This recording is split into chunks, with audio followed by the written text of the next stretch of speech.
Your home for local sports is Sports Radio 1350 YK. Welcome to Sports Radio 1350's High School Football Game of the Week, presented by WellSpan Sports Medicine, the official healthcare and sports medicine provider of the York Revolution. Henry has it, turns the corner, he's inside the 5, he's at the goal line, he's into the end zone. Andrew Henry, 7-yard touchdown run, would not be denied. High school football plays here on Sports Radio 1350 WOYK. First in York, first in sports, and bringing you the best of the York Adams League every Friday night. Campbell to throw, fires it, he has Terry Caines. Caines is into the backfield at the 20, tripped up at the 15, still going, he's into the end zone. Now let's head out to the stadium. With the call of tonight's game, here's Ron Rubin. Good evening and welcome to Week 10 of the York Adams League 2017 high school football season on a picture-perfect night, 64 degrees under partly cloudy skies.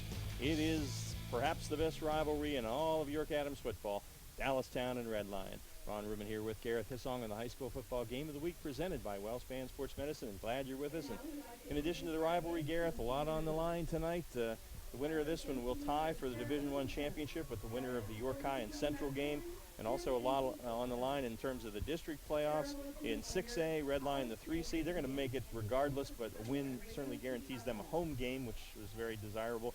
Dallastown at the 6th seed, and we were hearing, with all the different PowerPoints and how they're spread out, if they lose tonight, they're on the bubble. They could make it, maybe not. If they win, they'll certainly be in. The question is where they could possibly move up as high as 5.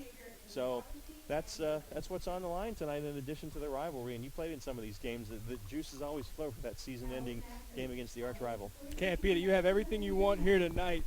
Absolute backyard brawl, the rivalry between these two teams. I mean, their schools are right beside each other. These guys, the bragging rights that they have all off season. Not to mention tonight. Yes. Not to mention the league championship implications, the postseason implications. So this is quite the matchup, quite the contest that we get to see here tonight. It's going to be a treat. Should be, and a good crowd on hand here tonight. Both sides of the stands pretty well full as they announce the Dallastown seniors here. So it is a good one. It's the kind of night you hope to have with Red Lion 8-1, Dallastown at 7-2 coming in tonight. It's amazing with these top 4 teams: York High, Central, Dallastown, and Red Lion, all having one loss in the division to each other. So with all these implications and the things that can go on tonight, we're in for a treat. It's going to be fun to watch and fun to pay attention to the other score of the game across town. Absolutely, and a big one in Division II as well. We'll get to that a little bit later in our look around the league. This is the Flying Feet pregame show here tonight on Sports Radio 1350 and Game Time PA as we get you ready for Dallastown and Red Lion. Don't need to say much more. We're going to take a break and come back. Gareth talks to the coaches in our Game Time coaches interviews right after this. We were with you when you were struggling with the challenges of being a young athlete, before the challenges of keeping fit while working 9 to 5, and long before Pilates and Zumba were even a thing. Flying Feet. Flying Feet Sports Shoes outfitted you as a young athlete. When you slipped into a new sport practically every season, you learned a lot, and you grew strong. Now that you're an adult, why stop? Flying Feet has the brands and the styles that will increase your performance no matter how you choose to maintain your fitness. Just like when you were a kid, when you shop Flying Feet, you know you'll walk away with the best fit and natural comfort. Flying Feet stocks fitness shoes and all kinds of fitness gear. So, what do you do these days? Trail walking? Working out on the track, on the street, in the gym? Sign up for exercise classes like Pilates, Zumba, or need shoes for weightlifting? It doesn't matter what you're into, you can always count on Flying Feet. It's the one sportswear specialty store that's truly ageless. Flying Feet. Flying Feet Sports Shoes, 1511 Melrose Avenue, York, just off exit 18 of I-83. GameTimePA.com is local high school sports. Log on for all the scores, stats, photos, and more, plus live stream coverage of the area's can't-miss matchups all season long. Stay in the game no matter where you are with the free GameTime PA app. Download it directly to your iPhone or Android and get all the Game Time features you love when you're on the go. Available at the iPhone App Store, Android Market, and, of course, GameTimePA.com. Mornings at 9. Dan Patrick on Sports Radio 1350 WOYK. Welcome back to our Week 10 feature. Tonight's contest, Red Lion visiting Dallastown. And our coach interview is brought to you by Game Time PA. With us is head coach of Dallastown, Kevin Myers. As it is this year and every season, your team has faced adversity. Lack of executing fundamentals led to your 2 losses of a Kevin Myers team. But now you are playing for a postseason bid. Talk about this team's identity and how your players performed this season. I think from the second half of the York High team, our kids really came together, got a closer-knit family, started executing much better. Fundamentally, we got a lot better, and I think that showed in the previous weeks. Last week's game against Central, I think 5 weeks ago, we probably don't win that. I don't think we were, I'll use the word mature as a football team to be able to pull that out, and I think that just shows the growth these young men had over the course of the year. You face a Red Line team that likes to control the game tempo on offense. What do you need to do defensively to be successful in this contest? Make them punt. We have to go back to the cliche. We got to tackle well. We got to wrap. We got to get off by. It comes down to fundamentals. Both these teams are very close, very similar on paper. So it's going to be the team that executes the best and handles. They're going to make plays. We're going to make plays. He is Kevin Myers, head coach of the Dallastown Wildcats. Offensively, you are run. What's the plan when you have the ball? And I'm aware we're past the Halloween holiday, but do you have any trick-or-treat plays with gadgetry that you have up your sleeve for tonight? Yeah, hopefully a treat of watching 9 run a lot tonight. You got a special back like that. You're dumb not to put the ball in his hands. No, we will put the ball in there, some to try to loosen them up. But it's no secret of what we try to do. It's week 10. Championship implications for the league at stake. How's your team prepared this week, and what's been your message to the players? Just another game. We've taken that approach. They know what's at stake. They know what we're playing for tonight, but we can't get wrapped up in that. We got to take it one play at a time. We can't be thinking, if I do this affects the end of the game. We've really been harping on one play at a time. The sum of all the plays makes the game, not one play. And they're really latching on to that. And again, that's another reason why we've grown over the last several weeks, is realizing that one play at a time. Hey, Coach, Dallastown, Kevin Myers. Coach, I appreciate your time. Best of luck tonight. Thank you. Appreciate it. Coach's interview is brought to you by Game Time PA. Stay tuned for more of our Flying Feet pregame show after this break. Sports injury? Walk into WellSpan Urgent Orthopedics for immediate care. No appointment is ever needed. Orthopedic and sports medicine specialists are here to treat you. Visit wellspan.org/urgent orthopedics today for hours at our York and Hanover locations. GameTimePA.com is your home for local high school sports. Log on for all the scores, stats, photos, and more, plus live stream coverage of the area's can't-miss matchups all season long. Stay in the game no matter where you are with the free GameTime PA app. Download it directly to your iPhone or Android and get all the Game Time features you love when you're on the go. Available at the iPhone App Store, Android Market, and, of course, GameTimePA.com. Have you got one of those once-in-a-while projects to take care of? The kind of project that requires the kinds of tools you just don't have stashed in your garage? Well, for those once-in-a-while projects or equipment for a once-in-a-lifetime event, save money. Rent it at Shrewsbury True Value Rental. Keep that backyard looking great. Rent a stump grinder or chipper. Have you noticed that no matter how hard you try to keep them clean, those hardwood floors always seem to need work? Rent a floor sander or polisher to restore them back to new. Moving to a new home or just redecorating your current place? Either way, renting a wallpaper steamer or paint sprayer will make the job a whole lot easier. Planning an event? Did you know that party games, tents, tables, and chairs, even chafing dishes are very rentable? True Value can help you throw the best party on the block. True Value Rental, Route 851 East at True Value Plus in Shrewsbury. Buy what you want, rent what you need. Your teams all the time. It's only place for local sports. Sports Radio 1350 WOYK. Welcome back to tonight's feature, Red Line visiting Dallastown. Our coach interview is brought to you by Game Time PA, and with me is head coach of Red Line, Shea. Coach, each season produces a new team with its own unique identity. This season, as is the case every year, your team faced adversity, experienced peaks and valleys, and even had a week in which a team forfeited a game. Talk about your team and the narrative of this season. Well, I don't think the narrative's written just yet. Certainly this game is going to go a long way of defining our season. And then obviously we've got playoffs next week. But the narrative of the season is a group of players, specifically our seniors, who were told really from the moment people started talking about the football season that building year, and they refused to accept that. So I think that makes a compelling narrative for our squad this year. Facing this run-heavy Dallastown team, it's obvious your objective is to stop Nizair Smith.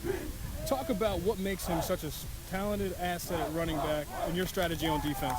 Well, not only is he, fast, which any good running back has to have speed, but he's incredibly shifty and he runs very hard. The other thing that makes him very good, and he's got a ton of ability, but their offensive line is the best offensive line in the league. So let's not, Mr. Smith is fantastic, but those five up front do an excellent job of opening holes for him. Joining us, our Game Time PA coach's interview is head coach of Red Line, Jesse Shea. Offensively, you maintain an effective balanced attack. What should we expect to see when you have the ball tonight on offense? And who needs to be your main contributors for you to have success? You're going to see the same offense you've seen for the last 3 years. It's worked for us. I think over the last 3 years, we're averaging 40 points a game. I don't see any reason to change. The people that have to have big games for us are the usual suspects. We need, our quarterback to have a great game. We need both running backs, Ness and Crossland. We need our receivers. Again, we're going to need an offensive line to have a big game as well. That's a group that often gets overlooked because they don't get the stats, but they're going to be very important in this game. Lastly, it's Week 10. League championship implications on the line.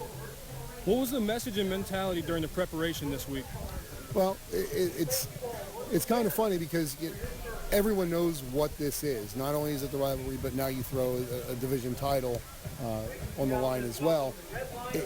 It's my job to make sure they don't get too excited. It's my job to make sure they treat this as another week of preparation. We've had a very good season. We've had very good weeks of preparation, and we didn't treat this week any differently. We know what's on the line. I mean, these kids aren't dumb, but sometimes when you make something bigger, it almost becomes overwhelming. So my job and what these kids did this week was they understood we've got a job to do. We're going to go out and play a football game like we've done the 9 weeks prior. Coach, it was nice catching up with you tonight. Best of luck. Thank you very much. Head coach of Red Line, Jesse Shea, on our Game Time PA coach interview. Stay tuned for more of our pregame coverage of this Week 10 contest. Hunters Hill Orthodontics is a longtime staple in the orthodontic care community. With offices in York and Dillsburg, our practice's top priority is to provide you with the highest quality orthodontic care in a friendly, comfortable environment. Call our York offices, 1910 Kenneth Road, at 767-6694 to make your appointment, or at 1399 South Queen Street, 885-5468. Or in Dillsburg, call 502-1186. We've got your smile at Hunters Hill Orthodontics. If you're buying new flooring, besides clicking around the internet, you need to see Wecker's Flooring Center. You'll be excited by Wecker's new design center for luxury vinyl tile. Wecker's expanded hardwood and laminate departments will impress you. And Wecker's variety of carpeting and warehouse truckload buys on remnants and rolls is unmatched. But the reason to choose Wecker's is trust. From the buying experience to the installation. That's why they're voted best 11 years running. Wecker's Flooring Center, Route 30, Hallam Exit. Is your car due for an oil change? Hurry in to CJ's Tire and Automotive in York on East Market Street behind Arby's. That's where you can get a Valvoline full-service conventional oil change for half price. $16.99 for a Valvoline oil change, but only at CJ's Tire and Automotive, East Market Street in York. There's only one place for local high school sports. Sports Radio 1350. Welcome back to Dallastown High School. Ron Ruman and Gareth Hissong with you, and it's Week 10, Dallastown Red Line, the high school football game of the week presented by WellSpan Sports Medicine. We are about 15 minutes away from our Fast Lines opening kick time now for Hunters Hill Ortho. Look around the league. It's not the only big game in the league tonight, Gareth. Central at York High, both those teams 5-1 in the league. Bearcats 8-1 overall. They are in the 5A playoffs, I think, probably either way. Central They sit right now at the number 9 spot in 6A, so they need to win tonight. Probably they'll need a little bit of help. How do you see that one? Tantalizing matchup to keep your eye on tonight. It could go either way. I mean, what team comes out and plays? Central York going to have their balanced attack on offense, hold on to the ball, keep it out of the hands of the Bearcats? Is York High going to come out, play with their heads on fire on defense, and make those big splash plays on offense? Exciting game to pay attention to. It is, and the winner of that one will tie the winner of this one for the Division I championship. New Oxford looking for its first win. They are 0-9. They are at Northeastern. Bobcats get a win tonight. They have a winning season. They currently sit at 5-4. We saw 2 teams in Northeastern, one that looked terrible and one that looked really good, but I think they'll come out with a win against the Colonials. A big rivalry game, Southwestern and Spring Grove. Both teams having disappointing years. The Mustangs 2-7, the Rockets 1-8. That's out at Papermaker Stadium.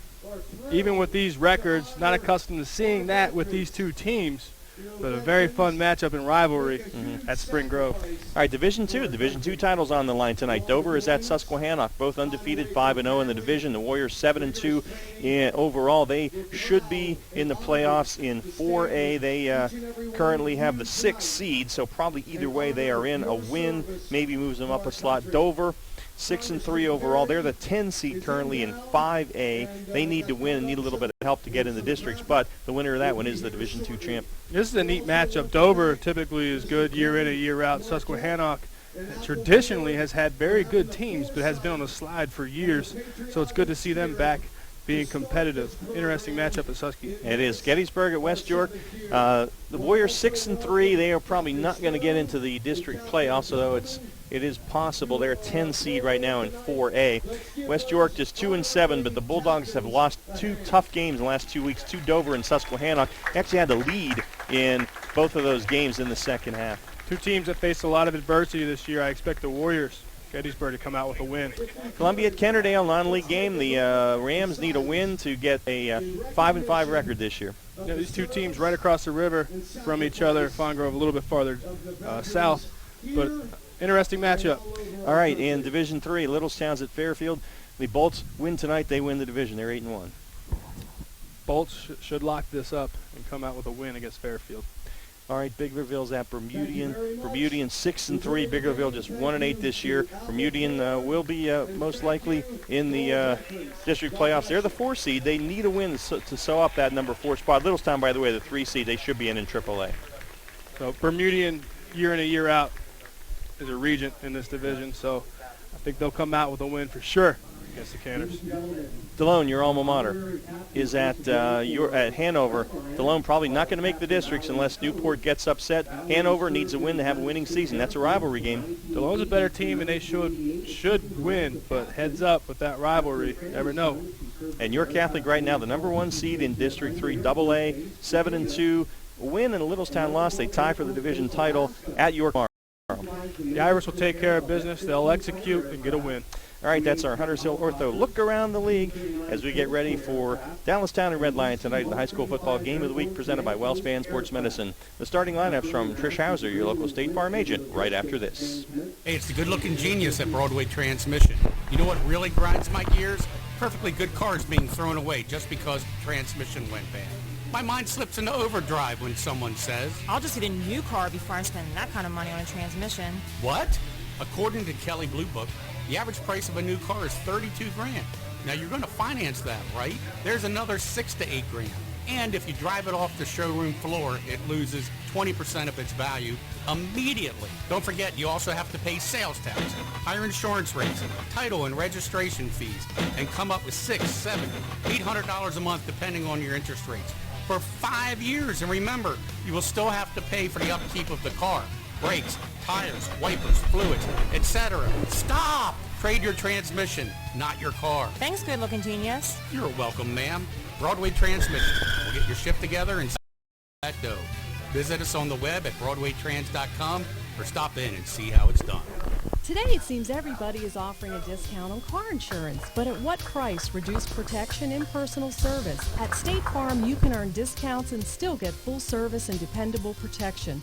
From the world's largest car insurer, see me, Trish Hauser, 1865 Susquehanna Trail North, York, for the State Farm multiple line discount. With State Farm, you get an agent you can depend on and an insurance company you can trust. For the details on State Farm's multiple line discounts, see me, Trish House. Your county, your teams. Sports Radio 1350 WOYK. First in your, first in sports. We're back here at Dallastown. And our time is ready for the State Farm Insurance Trish Hauser starting lineups. Start with the Dallastown Wildcats, the home team.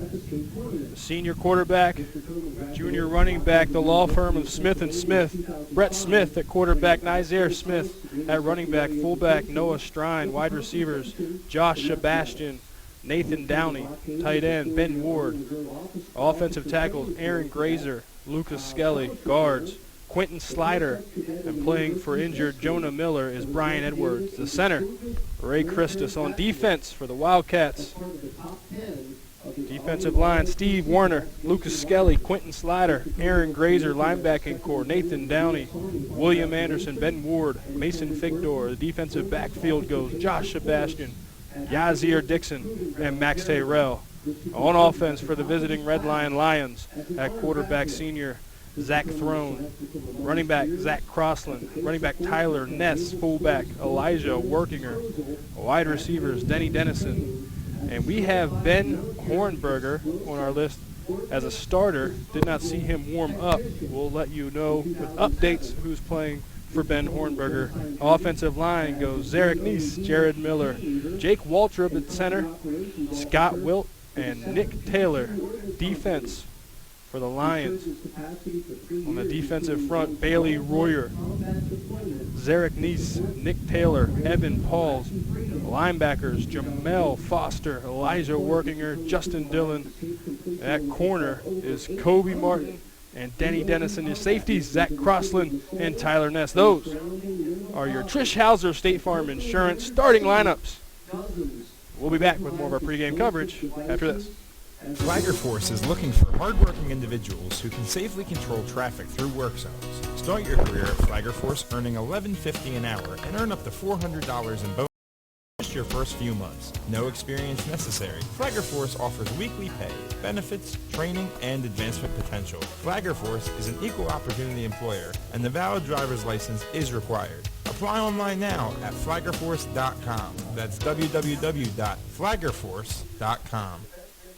Rudders brings you the joy of savings. Purchase your retail gift cards at Rudders and earn 2 cents per gallon on fuel for every $5 in gift cards purchased. $25 cards earn 10 cents off per gallon. Excludes Rudders gift cards. Rudders providing convenience at the speed of light. Why go anywhere else? Unique Physique is now accepting clients for personal training for mornings and evenings. Sports-specific training customized for your son or daughter's specific need. Whether it's weight loss, toning up, or getting in shape, maybe an upcoming wedding, John Kirchner has helped train hundreds of satisfied clients reach their goals. John is a sports performance coach with a master's in exercise science and injury prevention. Improve your performance, get better, get stronger, get faster. Start now. Immediate openings available. Call John at 873-0234. Unique Physique, 32 East Market Street, York. Rudders gives you choices like 100% Angus beef burger, spicy black bean burger, or our new lean turkey burger. Pile them high with over 35 free toppings, and we'll throw in triple rewards per gallon on fuel for our VIPs. Rudders, why go anywhere else for burgers? Live local sports is on Sports Radio 1350 WOYK. And welcome back to Dallastown. Ron Room and Gareth Hissong with you on the high school football game of the week presented by WellSpan Sports Medicine and the Flying Feet pregame show.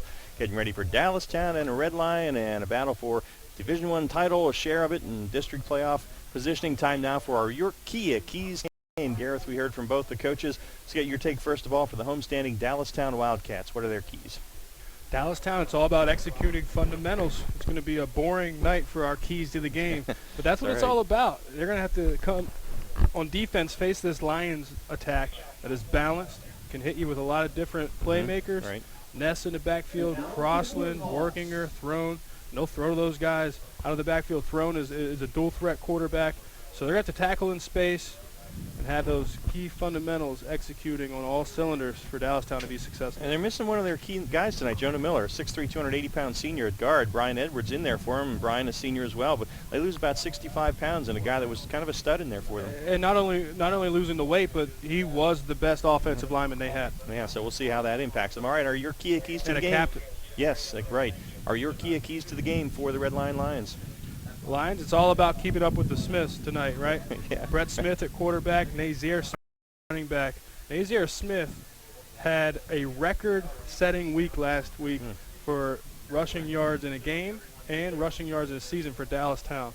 Incredibly talented, all-around back, and runs behind a great offensive line.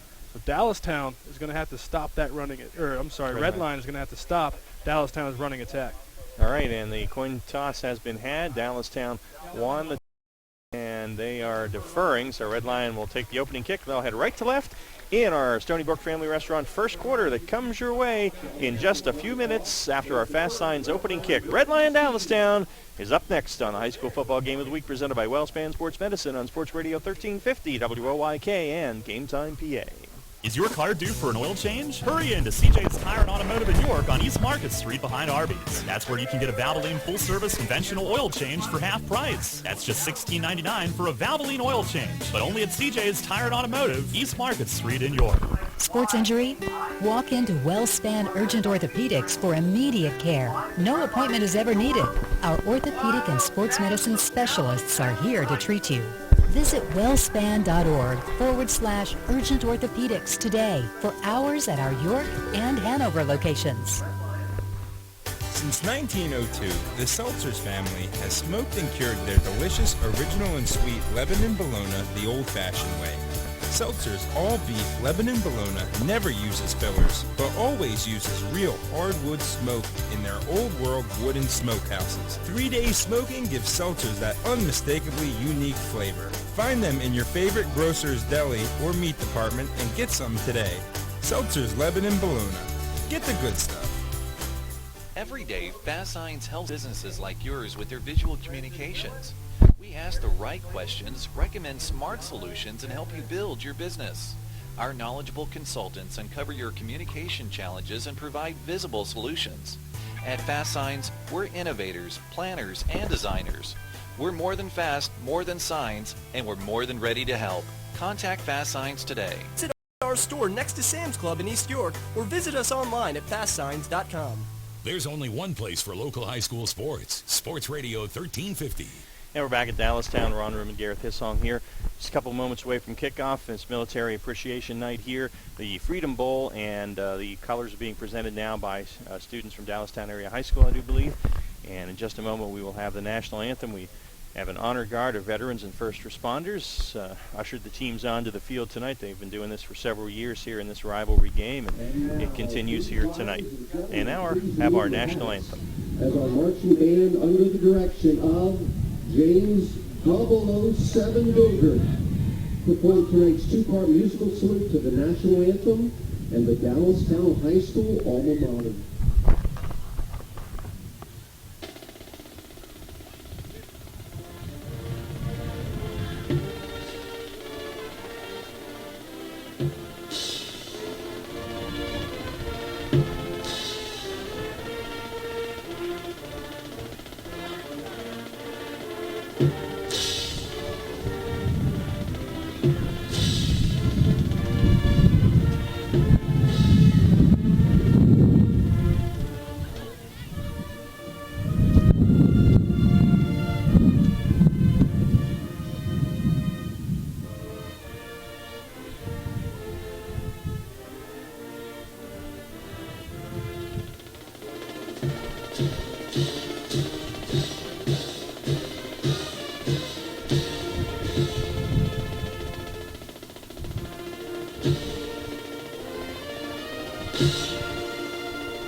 All right, our national anthem of the Dallastown alma mater here tonight. And as I'm sure you could hear in our crowd mic there, picking that up, a little windy here tonight, a little bit of breeze kicking up here. So we'll see if that has any impact on the game tonight. It's a nice night, temperature in the low 60s, and the breeze, the weather is fine. It's artificial surface here.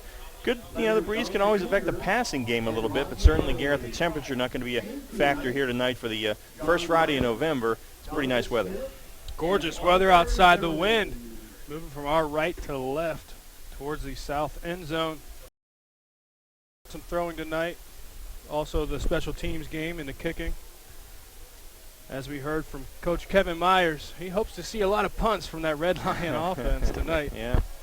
Well, both these teams, are capable of scoring a lot of points. Red Lion averaging 34 points a game, and Dallastown averaging 39 a game. So both teams very capable of putting it up. Red Lion +3 in turnovers. Dallastown a +7. The Red Lion, the more balanced team, 134 yards a game passing, as well as a 277 a game on the ground. And the leader there is Zach Throne, the quarterback, who has 1,360 yards and 19 rushing touchdowns here. The other side, Dallastown, and we mentioned they are run first, run second, and often run third. 2,935 yards on the ground, 326 a game, and a full 1,761 of that. $196 a game from Nizir Smith, who you saw and heard last week against Central, setting the school record with 369 yards on the ground. Brett Smith, has been picking it up a little bit throwing. He's 43 of 93 on the year, 495 yards and 5 touchdowns. Does have 2 picks. His tight end Ben Ward, his favorite target, followed by Nate Downey with 15 and 11. Max Tyrell with 12 catches, then Nate Downey with 11. And on the other side, Zach Throne, he's had a pretty good season passing. He's 69 of 99 for 1,075 yards. Key stat here, Gareth, 14 touchdowns, no interceptions on the season for Zach Throne. That's pretty darn impressive. And, 70% completion. I'll take that. I'll take that any day of the week. His leading receivers, Zach Crossland and Dennison, both with 16 catches. Tyler Ness and Elijah Working are the fullback, each with 12. And I know something you talked about that you liked when you saw that before is they throw to the backs. What's great about this matchup, not only are they backyard rivals, but 2 storied programs. Their game plans, schematically, week in and week out, are very similar. Both teams on offense will take what they can get, what they can exploit in the other team. They like to hold on to the ball and control the tempo of the game. Yes, Red Lion a little bit more balanced with pass and run. Dallastown, much more of a run-heavy team. But still, Kevin Myers will do what he can do with screens, short passes, or gadgetry plays, just trying to exploit weaknesses or matchups that he sees against Red Lion. And both these coaches are extremely good at doing that, exploiting other teams, using their strengths, trying to find weaknesses in the other teams. 2 very well-coached teams, fundamentally. Absolutely, and again, a lot on the line. The winner will tie the winner of Central and York High for the division championship, and probably both teams in the playoffs. Certainly Dallastown, if they win, will make it Red Lion either way. Central needs a win to get in, maybe a little bit of help, and York High in 5A should be in either way. Red Lion in the visiting uniforms, white with the black numbers and the black and gold trim, the gold helmets. Dallastown, the gray helmets with DT and white on the side, the blue jerseys, white numbers, and gray pants. And Red Lion will get the fast signs opening kick and move right to left. And these blue jerseys are the digital camouflage, the blue and a little bit of gray in honor of the military. Another similarity with these teams, I come into this game, Week 10, fired up about the league championship implications, postseason implications. And both these coaches do the same thing and call me down with my interview questions. I say, what have you been saying to the teams all week? Get them fired up, get them ready to go. And it's just another game. Yeah, right.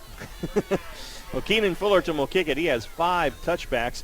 And Alex Cook and Denny Dennison are deep for Red Lion. Or is that Denny Dennison or is that? I think it's, yeah, it is. Okay.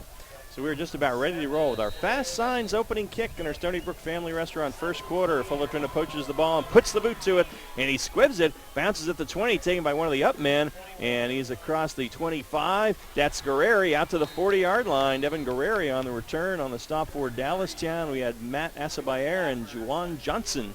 So pretty good field position to start for Red Lion. They will start at their own 40, 1st and 10. There we get the kickoff jitters out of the way. We get Red Lion on the right hash, moving from our right to left. Open up this first drive of this contest. They break the huddle now, and the senior center, Jake Waldrop, will come out over the football. Crossland will work out of the pistol. He's got 3 guys in the backfield behind him and a wide receiver each way. So they've got the full house behind the quarterback. And on first down, they give it straight ahead, and not much there, a yard or so, and I was swallowed up by the middle of that defensive line. And see who that was. That was Zach Crossland on the carry, and he gains nothing. No gain. Second down and 10. Big Raymond Christus, defensive tackle in the bottom of the pile as well. Getting involved in the action. Christus comes in, Gareth with 13 tackles for loss, leading Dallastown. That's a lot in 9 games. So second and 10, 5 wides, 3 near, 2 up top. In motion towards us comes Workinger. Crossland takes the snap, rolls to his left, fires it out behind and out of bounds. Behind Tyler Ness, got the right hand on it, but Crossland probably would like to have that one back. And it's incomplete. It's going to be 3rd down and 10 now for the Lions on our opening drive. A move thrown out of the pocket. He's rolling out to his left, throws the wide receiver screen to the slot receiver. Try to get those nice, simple, short throws, try to get some kind of a rhythm and settled into this game. Thrown, not there yet.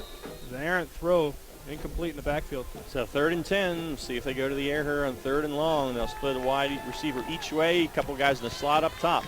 Thrown, calling signals, 4-man line for Dallastown, and they're going to hand it off instead, and up the middle they go, but they're going to get 4 yards with the fullback working here, and that is it. Ben Ward, the linebacker, on the stop, so it's going to be 4th down and a unique physique punt on the way. Coach Kevin Myers of Dallastown gets his wish on this first opening possession for the Red Lions. They set up the punt. Yeah, and it's going to be a kind of rugby scrum from Throne. It bounces at the 28 and is picked up deep for Dallastown here now by Max Tyrell, and Tyrell will run out of bounds by Throne. Pretty good return out around the 40-yard line. So Dallastown will start its drive right where Red Lion did, 1st and 10 at its 40-yard line. 10:37 left in the Stony Brook Family Restaurant first quarter, and no score yet, so excuse me. 3 and out for the Lions offense there to start us off. And we saw the Lions come out on 3 plays and 3 completely different formations on offense. They get to see how Dallastown defense lines up against them. See if Dallastown does the same thing, coming out in different formations to see what Red Lion will do to adjust. Spin the pistol, got 3 near side, 1 up top. He's going to throw on first down across the middle, and he's got his man Nathan Downey, first down to the 47-yard line of Red Lion. Just a little in pattern, put on a button there. Crossland on the stop, but a nice throw from Brett Smith to Nate Downey and a gain of 13, and they move the sticks. Downey's 12th catch of the season. Quickly back to the line again as Dallastown take the handoff. Little bubble screen out here to the tight end, Ward. Ward at the 40, rumbles down the near sideline before he's down by Justin Dillon, one of the linebackers, but he is down to the 36-yard line, and that should be enough for a first. That's a gain of 11. So Dallastown, like we told you, they're run heavy, and so, of course, they come out, first 2 downs, and they throw the football. Ben Ward, great-looking football player, 6'5", 235-pound senior. First down again, quickly Dallastown. Smith throwing, 3rd straight down, gets it out to Smith in the flat, has running room at the 30, stiff arms his way out of bounds at the 27-yard line. It's going to be a gain of about 9, and Elar Taru pushing him out of bounds, the defensive lineman hustling down there. And they're going to mark it at the 29, so it's going to be a gain of 7, and that will be a 2nd down and 3 now for the Wildcats. Dallastown continues this frenetic pace on offense, getting right back to the line of scrimmage. Smith's 8th catch of the season. Of course, he's the guy that runs the football. So it's 2nd down and 3 now. Dallastown on the move here, starting things off. In motion away from us goes Tyrell. They flip it to him. Little jet sweep. Gets the corner at the 30, 25. Dives. Oh, he tripped, actually, at the 20 and down to the 19-yard line. He had some more room to run, but Max Tyrell on the little jet sweep picks up 10. And the Wildcats offense is in high gear in the Weckers Carpet red zone.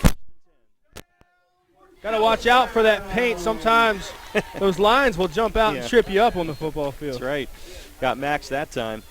So 4 wides, 2 each way as Dallastown running the what they called at Penn State the NASCAR offense a few years ago. They hand it off to Smith on the right side. Nazir, the 15, stiff arm, and brought down. Good tackle by your buddy Dennison there at the 13-yard line. It's a gain of 6, but if he didn't stop Smith, he'd be in the end zone, and it's going to be 2nd down and about 4. Yeah, really the play is made by 33, Zach Crossland. It gets upfield to secure the edge of that defense and allow the help to come in and clean up the play. Dallastown, an impressive drive here to get things started. They send Downey and Sebastian up top. They have Ward and Tyrell to the near side, and Smith behind Smith in the backfield on 2nd down and 4. And they'll give it to Nizier, looking to run off right tackle. He's at the 10, the 5, and dives near the end zone. Not in, though, at about the 1-yard line. Crossland and Dennison on the stop. It's going to be 1st and goal, gain of 12 for Nizier Smith as the Wildcat line able to get him to the corner that time. Making a key block at right tackle, DJ Hopper, the 6'1", 225-pound senior. You got to win those one-on-one battles, those one-on-one blocks. And Hopper achieves that. So Dallastown with a 1st and goal now at the 1-yard line. Their opening drive, under 9 minutes now in the first quarter. Ward in front of Smith in the backfield behind the quarterback, Brett Smith. Takes the snap, hands it to Nizier, follows a fullback into the end zone, dives across, 1 yard, touchdown run for Nizier Smith. And with 8:51 left here in the Stony Brook Family Restaurant first quarter, the Dallas Wildcats take the 6-0 lead on an impressive opening drive. Believe this, 24th rushing touchdown for this man. What a novelty act. Yeah, I'll take that act any day of the week.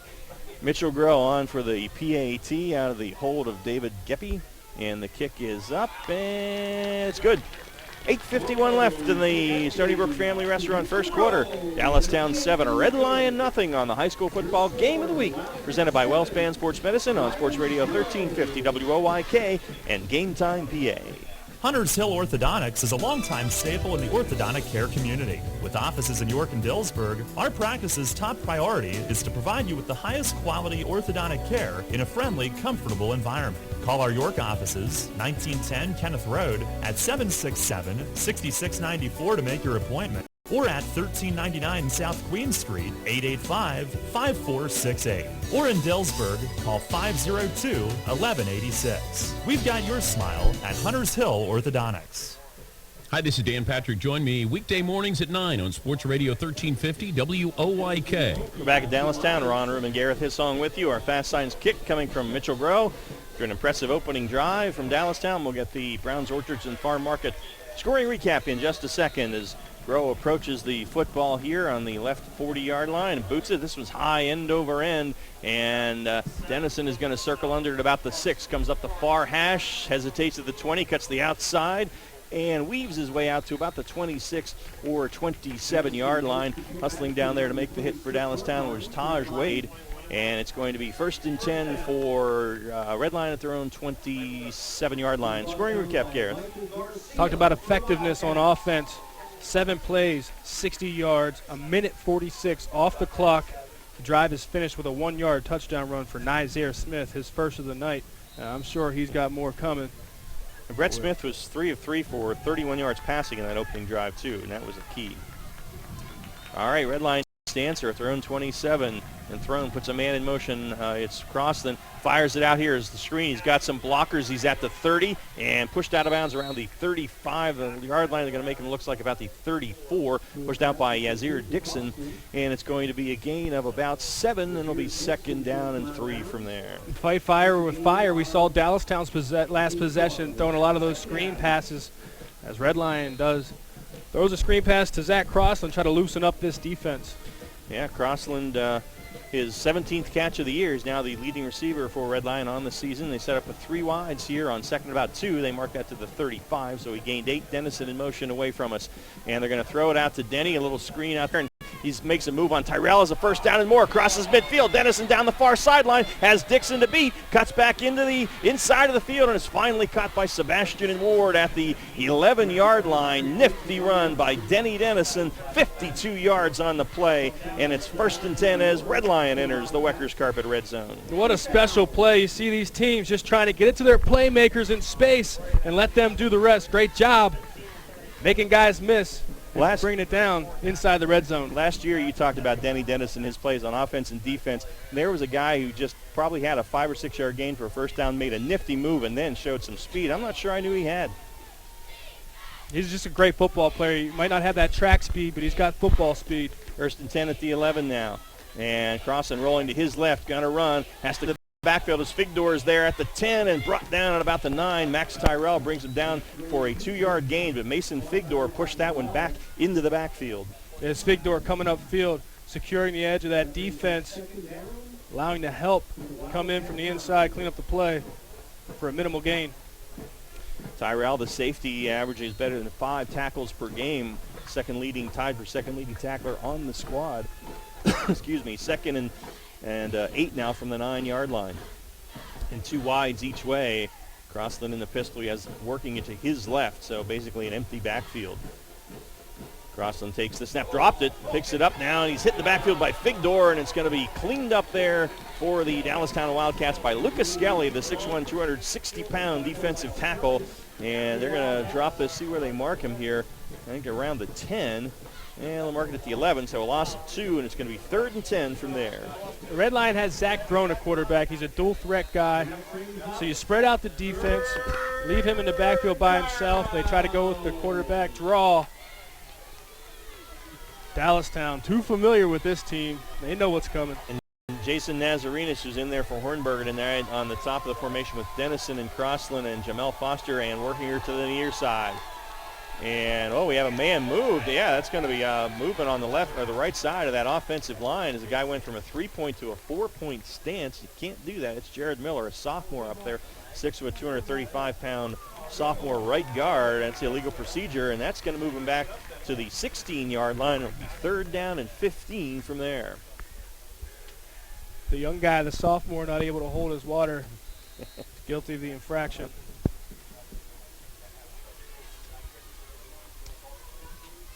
All right, so 3rd down and long, 3rd and 15 at the 16-yard line now for the Red Lion Lions. And it's tough in here because the defense doesn't have as much, area to cover.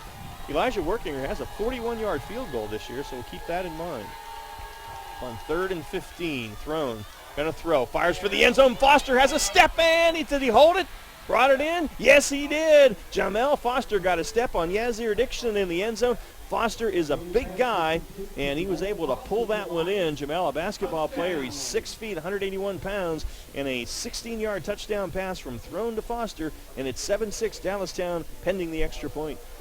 Jamel Foster is an impressive football player. He's also a captain, and he's the stalwart at linebacker on the defense, making his presence felt on offense as well. Great throw by quarterback Zach Throne. That really was. He laid that right out there in the PAT by Workinger, through with about 25 yards to spare. 6:38 remaining in the Stony Brook Family Restaurant first quarter.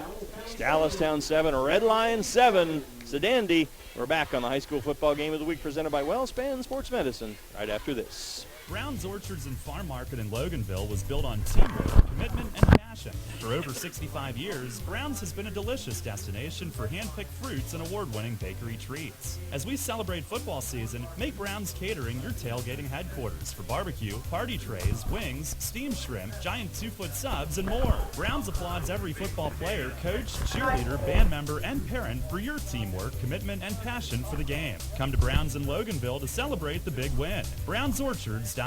Hi, this is Tom McGinnis, the voice of the Philadelphia 76ers. You're on York's home for Sixers basketball. Sports Radio 1350 WOYK. First in York, first in sports. And we are back at Dallastown. Ron Ruman and Gareth Hissong with you. 6:38 left in the Stony Brook Family Restaurant first quarter, and we are tied at 7. Elijah Working will have the Fast Signs kickoff here, and then we'll get our scoring recap from Brown's Orchards and Farm Market. But it's been the offenses so far that have been ruling the day in the first half of the first quarter. Working here positions the ball, puts the boot to it. Low liner bounces at the 25, and Sebastian has it go through his hands into the end zone, so that'll be a touchback. And Dallastown will start at its own 20-yard line. So let's get the scoring recap. 6 plays, 73 yards, a minute 55 come off the clock. And it's a 16-yard touchdown pass. Zach Throne throws his 15th touchdown of the year to Jamel Foster, who catches his 3rd receiving touchdown of the year with 6 minutes 34 left in the first quarter. We have a great matchup. Dallastown 7, Red Line 7. All right, Foster only 5 catches all year, but 3 of them for touchdowns. That's impressive. So 1st and 10 for Dallastown at the 20 now. Smith out of the pistol, back on either side of him, and he's going to give it to Nizer Smith up the middle. Not much there. Big Zarek Neese is there to make the stop, a gain of about a yard. Neese is 6'5", 266. He's a senior, a gain of 1, 2nd and 9. And a quick note about that touchdown to Jamel Foster. He really makes Throne look good because his move off the line and the space he got on his defender makes it easy for a quarterback. Yeah. 2nd and 9 now. Ray Christus, the junior center, out over the football. 2 wides each way. Smith in the pistol. Nizer Smith behind him. Pitch it to Smith on a little sweep. Cuts it back inside now. Dives and fights his way out to the 26-yard giant Justin Dillon on the stop along with Alar Charu. And it's got a gain of 5, and it's going to be 3rd down and 4 from there. Talk about how crucial 3rd down situations are. See if Dallastown can convert, keep this drive moving. Their own 26-yard line, 5:32 left on the turning clock here in the Stony Brook Family Restaurant first quarter. 1 receiver up top, 3 on the near side as the Wildcats go left to right in the first quarter. And Red Lion cheats up with their linebackers, and they may have cheated too much. They were bringing the run blitz that time, and did they get across the line early? We saw this earlier. 3 receivers to the boundary side of the field. All right, so you heard it from the referee. False start on the offense, not the defense. So that'll move him back to the 21-yard line, and from there it will be 3rd down and 9. Nice to have the referee Mike tonight. So if they come out again with those 3 wide receivers sitting on the right hash and to the boundary side, they throw it. Yeah, they flip him to the wide side of the field now. They look for that crossing route coming from the left to right. Smith 3 of 3 so far, drops, stands in the pocket, fires it, has his man Jordan Cook at the 25. Cook's hit, and he's going to have the first down, I think, as he falls forward. Neese out there to hit him along with Foster, but they pushed him across the line, so it's going to be a gain of 10. The first down for the Wildcats as they move the sticks. Been effective on offense all night. Dallastown, 5 first downs already here in the first quarter. All right, and Brett Smith 4 of 4 now, 41 yards passing. So that's been a change. That makes them a much more dangerous offense. 4 wides on first down. Here's Smith up the middle, and big Zarek Neese in there again, holding his ground. The ball came out, but I think he was already down. And gain of, looks like 2 out to the 33-yard line. Going to be 2nd down and 8 from there. Actually make it 2nd and 9 as they mark it at the 32-yard line. Gain of 1. So far, this matchup, this rivalry's been exactly what we thought. Absolute dogfight, just slugfest back and forth. Both these teams trying to impose their will. 4:10 left in the first quarter. We're tied at 7. Dallastown and Red Lion. The Wildcats at their own 32. They have a 2nd and 9. 4 wides, 2 each way, and Smith in the pistol. 4-man front. They bring the blitz to the Lions from each side. They pick it up. Oh, and he just overshot Ward a bit on the slant. On the little in pattern to the big guy. It was guarded by Dennison, but couldn't bring it in. Smith's first incompletion of the night, and sets up a 3rd down and 9 at the 32. Really tight window there for the quarterback, Brett Smith. If he would have thrown it any farther inside, he had the underneath defender Elijah working his way out. It would have been an easy interception. So Brett Smith did what he had to do. On 3rd and 9, he will throw, stands in the pocket, has time, fires it across the middle, has Downey at the 40. Oh, he gave it up. Well, I'm not sure he had the first down. Nathan may have been a yard short, tried to make a move to get it, but lost a yard back to the 39. So it's going to be a gain of about 8 or 7 rather, but it's going to be 4th down and 2 from there. Good job by the defense executing their assignments. Keep the ball in front of them. He's going to catch it. Just keep him from getting a first down.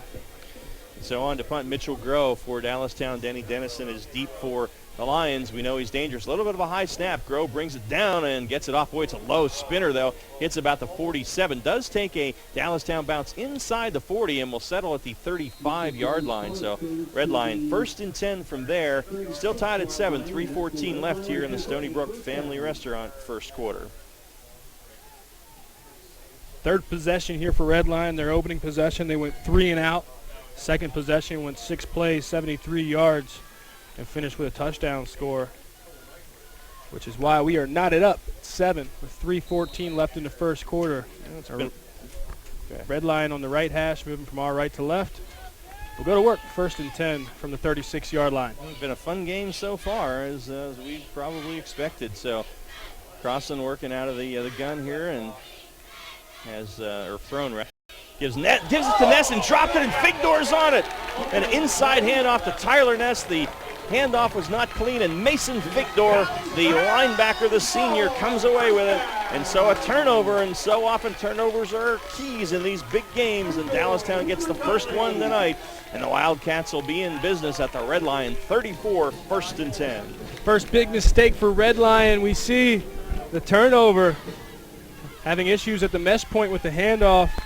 This is one that Dallastown has to capitalize on. You see head coach Kevin Myers grab Brian Edwards, the backup guard playing for Jonah Miller. It got him fired up. Said, lead this team. Let's capitalize and take advantage of this turnover. Smith in the pistol. Wide receiver each way. Hands it to Nizaire Smith off right tackle. And he dives down near the 30-yard line. And it's going to be a gain of about 3 or 4. Tyrell, Evan Paulus, Justin Dillon on the stop. Gain 3. It's going to be 2nd and 7. See Red Line so far doing a great job of limiting Nizaire Smith's success on the ground after putting up record numbers last week. Yeah, 367 yards against a good Central defense.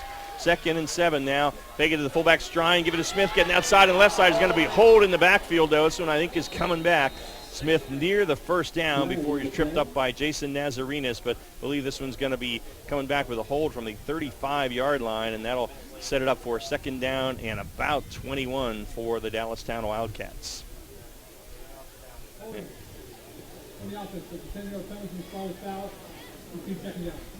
So there you have it, and you know what we say about penalties. Drive killers. Quentin Slider is the guilty party on the infraction. It was Evan Paulus coming from his defensive line position, bringing the pressure in the backfield. So the ball walked back to the 45, and from there it will be 2nd down and 21 for Dallastown. They got to get down to the 24 for a 1st down, trying to capitalize on the fumble recovery by Mason Figdor. 2 wides each way. Smith takes the snap and gives it to, keeps it, and good fake, but he only gets a yard or 2 to Rue. Brett Smith, we said last week, he is excellent at that ball fake to Nizaire Smith. Actually, gain of 2. It's going to be 3rd down now and about 19. A lot of success on this defensive front for Red Line. Able to engage their blockers, shed the block, and give no room for Nizaire Smith. Just no real estate to run. So we'll see if Brett Smith goes to the air long. 3rd and 19 at the Red Lion 43-yard line. 1:50 on a turning clock in the Stony Brook Family Restaurant First. Tied at 7. Smith rolls to his right, looking to throw, has time.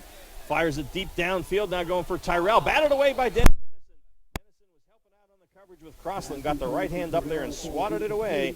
So it's incomplete. It's going to be 4th down and 19, and it would appear to be a punting formation. And big stop for the Red Lion defense. And move the pocket, roll Brett Smith out to the right. Flood scheme, try to stretch the defense vertically. Great play by Denny Dennison. We talk about his play on offense, his ball skills. You see them illustrated on defenses. He comes up with the pass breakup. Indeed. So it will be 4th down. Dennison just 5'9", $145, and Groh had pressure. Got the punt off, though. Pretty good kiss. Going to hit at the 20. Bounces inside the 10. Oh, wow, what a roll down to the 6-yard line where it is down by Steve Werner. But a great roll on that punt by Groh, and with 91 seconds left in the first, it remains 7-7, and the Red Lion will start, though, in its own territory, backed up at the 6. Last possession, they had an issue at the mesh point, had a fumble in the backfield. Dallastown took over in Red Lion territory, had a penalty, could not convert and capitalize on a mistake of Red Lion, but helps out with the field position battle. Backed up in the shadow of their own field goal post are the Lions. We'll see what they do here on 1st and 10 at the 6. They will send 4 wides 2 each way. No, 3 up top and 2 to the near side. So empty backfield for Zach Throne. Puts Workinger in motion away from us. Takes the snap. Now quarterback draw, and Throne not much. Got back to the line of scrimmage and not a whole lot more. Closed up in the middle pretty well there by Skelly and William Anderson, their leading tackler from linebacker. Good play. And it's going to be no gain, 2nd down and 10. Again, we've seen mirror images of these teams. Doing a great job of stopping the run, both sides for these defenses. And the success that they've had and touchdown drives have all been screens and throws on the perimeter, trying to loosen up the defense, staying out of running between the tackles. 2nd and 10 from their own 6, Red Lion, and thrown again, quarterback draw, but not much there. He goes down right about the line of scrimmage, and Steve Warner from that defensive end spot crashing down to make the play. He's tied for 2nd on the team in tackles with 5.1 per game, and he brought down Throne for no gain again. So it's 3rd and 10 now for the Lions at their own 6 here with 30 seconds in the quarter. Do they put it up on this one? Great bend technique coming off the edge and making that tackle last time. But yes, I think they do go to the air. Got to be aggressive. Try to get a 1st down. Week 10 championship. All right. That's what all that practice is for. Empty backfield and Throne rolling right. He's going to run it. Gets the corner at the 10, at the 15. 1st down out to the 21, 22-yard line. So they crossed up the defense. Anderson there to make the stop. But it is about a 16-yard gain to the 22 for Throne on 3rd and 10.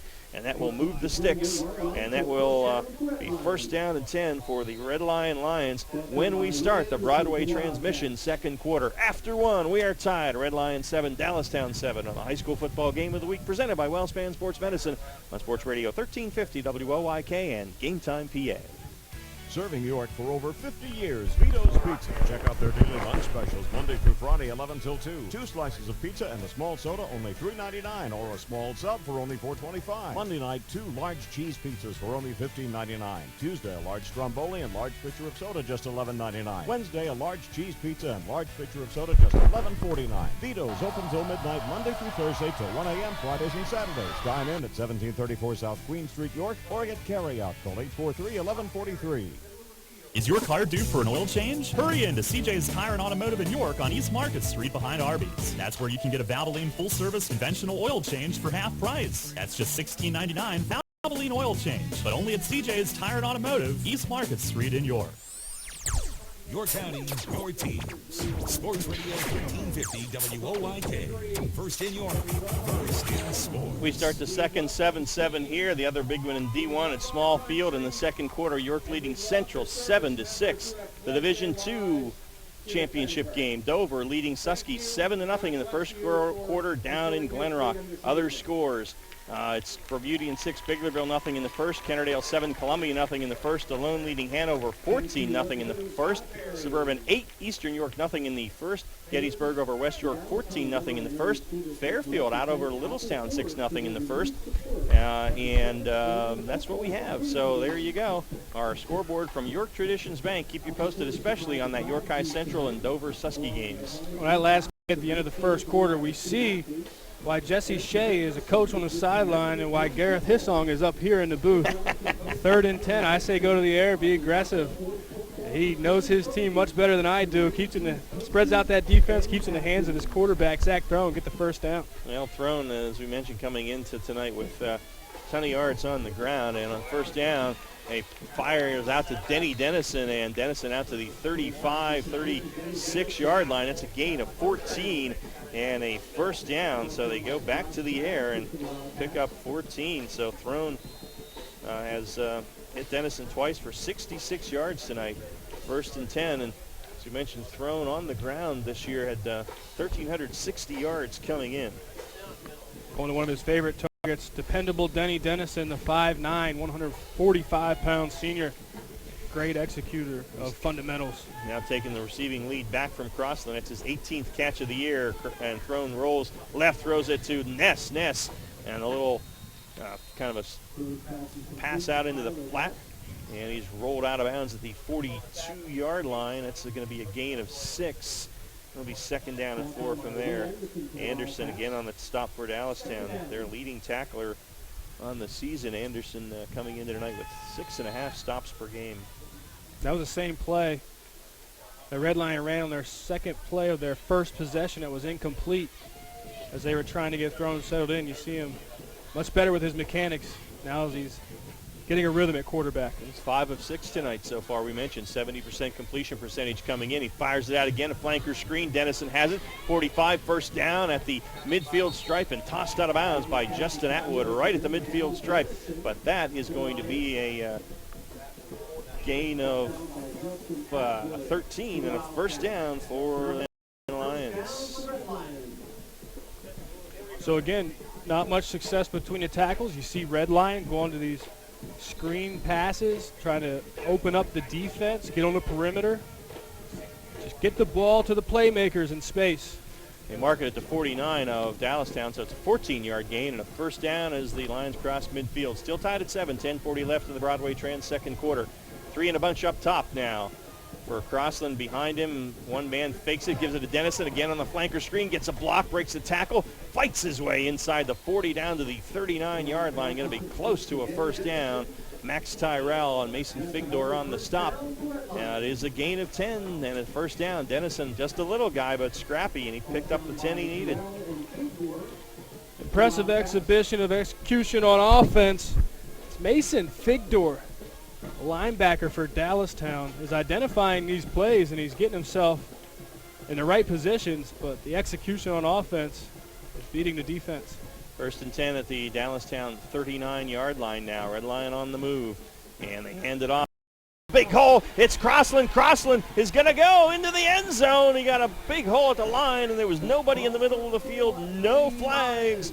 And Zach Crossland takes it to the end zone. And that was a 39-yard touchdown run for Zach Crossland, and Red Lion takes the lead 13-7, 10:09 left here in the Broadway Trans second quarter. Crossland, a fun player to watch. Rumbles for his 7th rushing touchdown of the year. He's certainly a formidable back, does a lot for this team on both sides of the ball. 508 yards on the ground coming in, adds to that with a 39-yard scamper, and whistles blow as the PAT is about to be attempted, and see what the deal is here. Get the call from the referee. It's offside against Dallastown.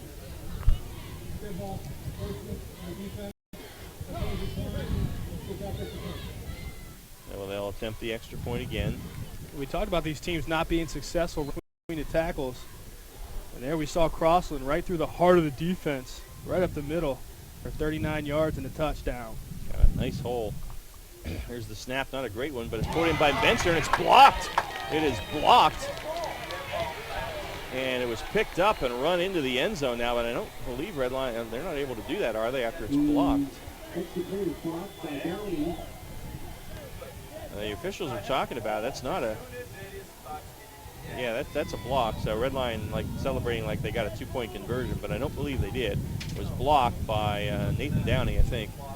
And so the officials are talking about it, but I don't think that's the deal. Well, they figured out. We'll take a break. As far as we know, it's Red Lion 13, Dallastown 7. And no. The only thing I can think of is if they felt somebody in Dallastown had possession of it, and then it was taken away. Otherwise, that should have been a dead ball if Dallastown was trying to return it. But that's odd. But they give them the 2 points, so it is 15-7 now. Red Lion leading 10:09 left in the Broadway Trans second. Controversy here at Dallastown. And take a break. Back of the high school football game of the week presented by WellSpan Sports Medicine. After this. At Donegal, we understand there are many costs associated with running a business. That's why Donegal works with you to provide quality insurance products based on your business needs, and why we deliver that insurance at a price to fit your budget. Call your local independent Donegal agent today and discover why, when it comes to insurance for your business, Donegal is a better value. Contact Coat & Kunkel Insurance at 717-854-0300 or stop in at 3217 East Market Street, York. Locally owned and operated by Pam and Rudy Coatman. Coatman Kunkel Insurance.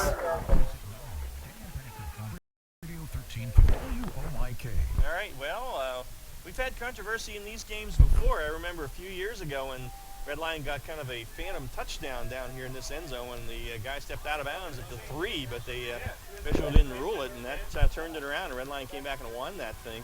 So here, Red Line gets 2 points on they took it away. Well, what the referee giveth, the referee taketh away. So it remains 13-7, and well, so we kind of thought that was right, but we're not sure. So it remains 13-7, and sometimes a game like this, Gareth, that blocked extra point can be the difference. So we shall see. Talk about special teams. It's the third phase of the game, and it's just as important as the other two. Don't we Nittany Lion fans know that?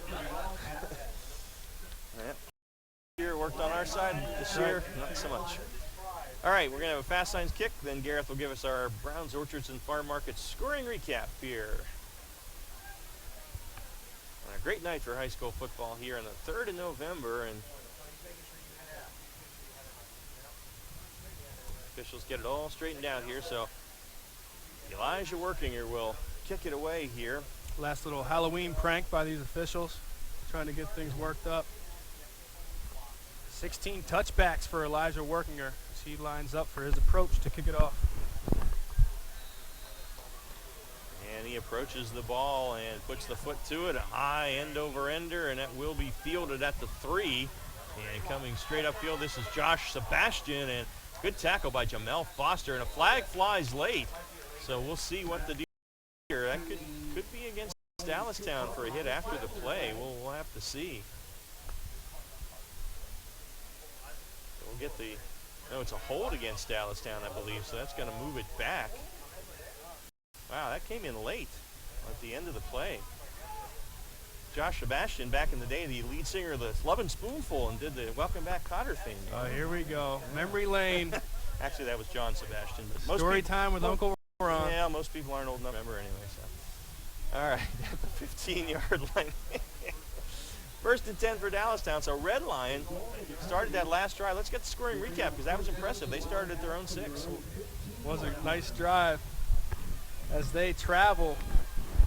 Go from the 6-yard line, 94 yards on 8 plays, and tie it up with a 39-yard touchdown run.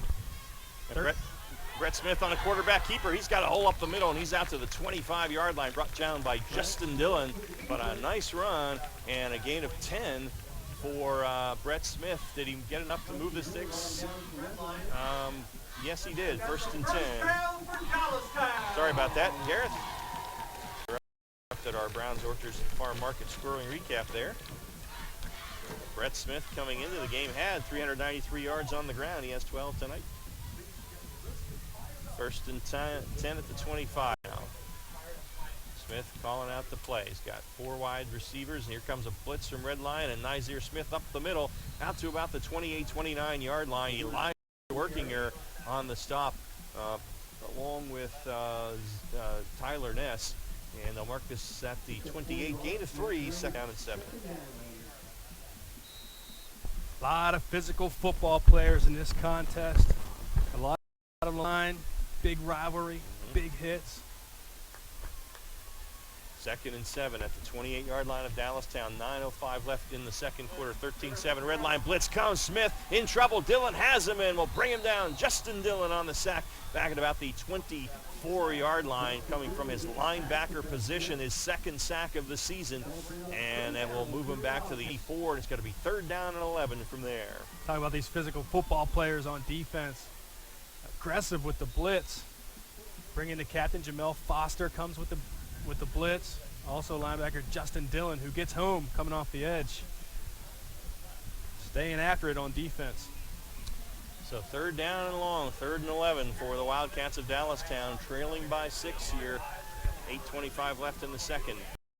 4 wide receivers. Smith takes the snap, drops to throw, in the pocket, fires it across the middle, low throw, down he goes down to get it, but he's a couple yards short of the first. He had to go down and make that catch, and right there to make sure he stayed there was Tyler Ness. And around at the 39, it's a gain of 34-yard line, rather. It's a gain of 10, but they needed 11. It's going to be 4th down and a unique physique punt. 1 for 4 on 3rd down conversions. Dallastown offense. Got to know where that 1st down stick is, and they were a yard short. Grow to punt now. Dennison deep. There's a snap. This one's low, and flags fly at the snap, so we shall see what transpired. Broadway Trans second quarter here. 13-7 Red Line leading Dallastown. If this is against Red Line, it'll be a first down for Dallastown. Yep. False start on the offense, so I'm moving back 5 to the 29-yard line, or the, where is it? Yeah, 29-yard. And Groh will boot it. He will hit this one somewhere around his 16, 17-yard line. Good snap this time. Groh puts the right foot to it. Nice high kick, spinning, and Dennison takes the fair catch at the 35-yard line. And so Red Line, with the 6-point lead, will take over 1st and 10 at their own 35 with 7:35 remaining in the Broadway Transmission second quarter. Dallastown hitting a dry spell on offense. It's the opposite for Red Line on their last possession when 8 plays, traveled 96 yards. Scored with 39-yard touchdown run. Zach Crossland up the middle through the heart of this Wildcat defense. That's where we sit right now. 7:30 left in the first half. The Red Line on top, 13. Dallastown 7. All right, still nothing, no update from York and Central. Still 7-6 Bearcats in the second quarter, and Dover leading Susky now 10-7 in the second in the D2 title game. On first down, Throne fires it out to Ness, and he is hit by Mason Figdor, who diagnosed that one perfectly, came through and made the hit in the backfield. It's going to be a loss of 3 back to the 32, and it'll be second down and 13. I said on the last possession for Red Line that impressive linebacker Mason Figdor has been identifying the plays. He's close to making the plays. He's in the right spot, right positions at the right time. The execution of this Red Line offense on that last possession they had was unmatched. So second down and 13 back at the 32, a loss of 3 on the completed pass. And they will move Crossland in motion, and it's going to be a quarterback draw by Throne. Dances to the outside, and not much there. Got back to the line, maybe picked up a yard. Nathan Downey drops him there. Gain of about a yard. It's going to be 3rd and 12 from the 33. Good job by this defense making plays and putting Red Line behind in the down and distance. Now it's time for the Wildcats to get off the field in this 3rd and long situation. So 3rd down and 12, and we'll see what Red Line dials up. We thought they might throw last time on 3rd and long. They ran back draw. First down. Obvious passing down. Red Line knows that Dallastown is an aggressive fence and will probably bring a pressure. All right, on 3rd and 12, and Throne rolls right. Pressure comes. He fires it deep downfield the other way for Dennison, who has it at the 40 behind the defense. Dennison inside the 20, inside the 10, and into the end zone. And the pass from Throne to Denny Dennison, 67 yards, and into pay dirt, and the Lions lead it now 19-7 with 5:43 left in the second quarter. And there was Jordan Cook on the defense. Gets turned around, loses Dennison. Oh, what a great pitch and catch and a conversion for 6. So Denny Dennison, he may be having a career night here for Red Line because to total him up, but he has a ton of yards receiving here in the first half. And working here on now, the last PAT was blocked. Snap is there, the set is down. This time the kick is cleanly, and it is good. 5:43 left in the first half. And our score is Red Line 20, Dallastown 7. We'll see if the Wildcats offense can answer after this on the high school football game of the week presented by WellSpan Sports Medicine. If you're looking for experienced barbers and a relaxing atmosphere, come to Iacono's Hair Studio, 2030 South Queen Street in York. Iacono's is a family-owned business serving the York area since 1972. For high-quality grooming enjoyment and the professionalism of over 75 years combined expert experience, Iacono's is the place for you. For haircuts, for a straight razor shave, for a relaxing wing experience, for the best of the best in the business, visit or call Iacono's at 854-8258. The home for local sports. Sports Radio 1350 WOIK. All right, we are back here at Dallastown High School. It's 20-7 off the pass from Throne to Dennison. An impressive first half for Denny Dennison here tonight, Gareth. Yeah, only 5 catches, 157 yards. Wow. We saw a record-setting night by Nazir Smith of Dallastown last week. Dennison maybe will have one for Red Lion. And the pass signs kick from Workinger. High end-over-end kick, and Atwood will take it at the 8. Comes up the near hash, now to the middle of the field. Atwood is hit by Menser, I believe it is at the, no, I'm sorry, that is, get the right guy here, Trevor Ogborn, and he brings him down at the 27-yard line. It'll be 1st and 10 from there for Dallastown. Let's get our Browns, Orchards, and Farm Market scoring recap. 3 plays, 65 yards. It was a 67-yard touchdown pass. Zach Throne connects with Denny Dennison. Dennison gets his 8th receiving touchdown of the year. 5:38 left in our first half. Dallastown 7. Red Lion with the lead at 20. All right, the Wildcat offense needs to answer here. They are down 2 scorers. Brett Smith takes it, gives it to Nazir Smith off the right side as a whole, follows his blockers very well out to the 34-yard line before he is stopped there by Tyrell. It's a gain of about 7, and it's going to be 2nd and 3.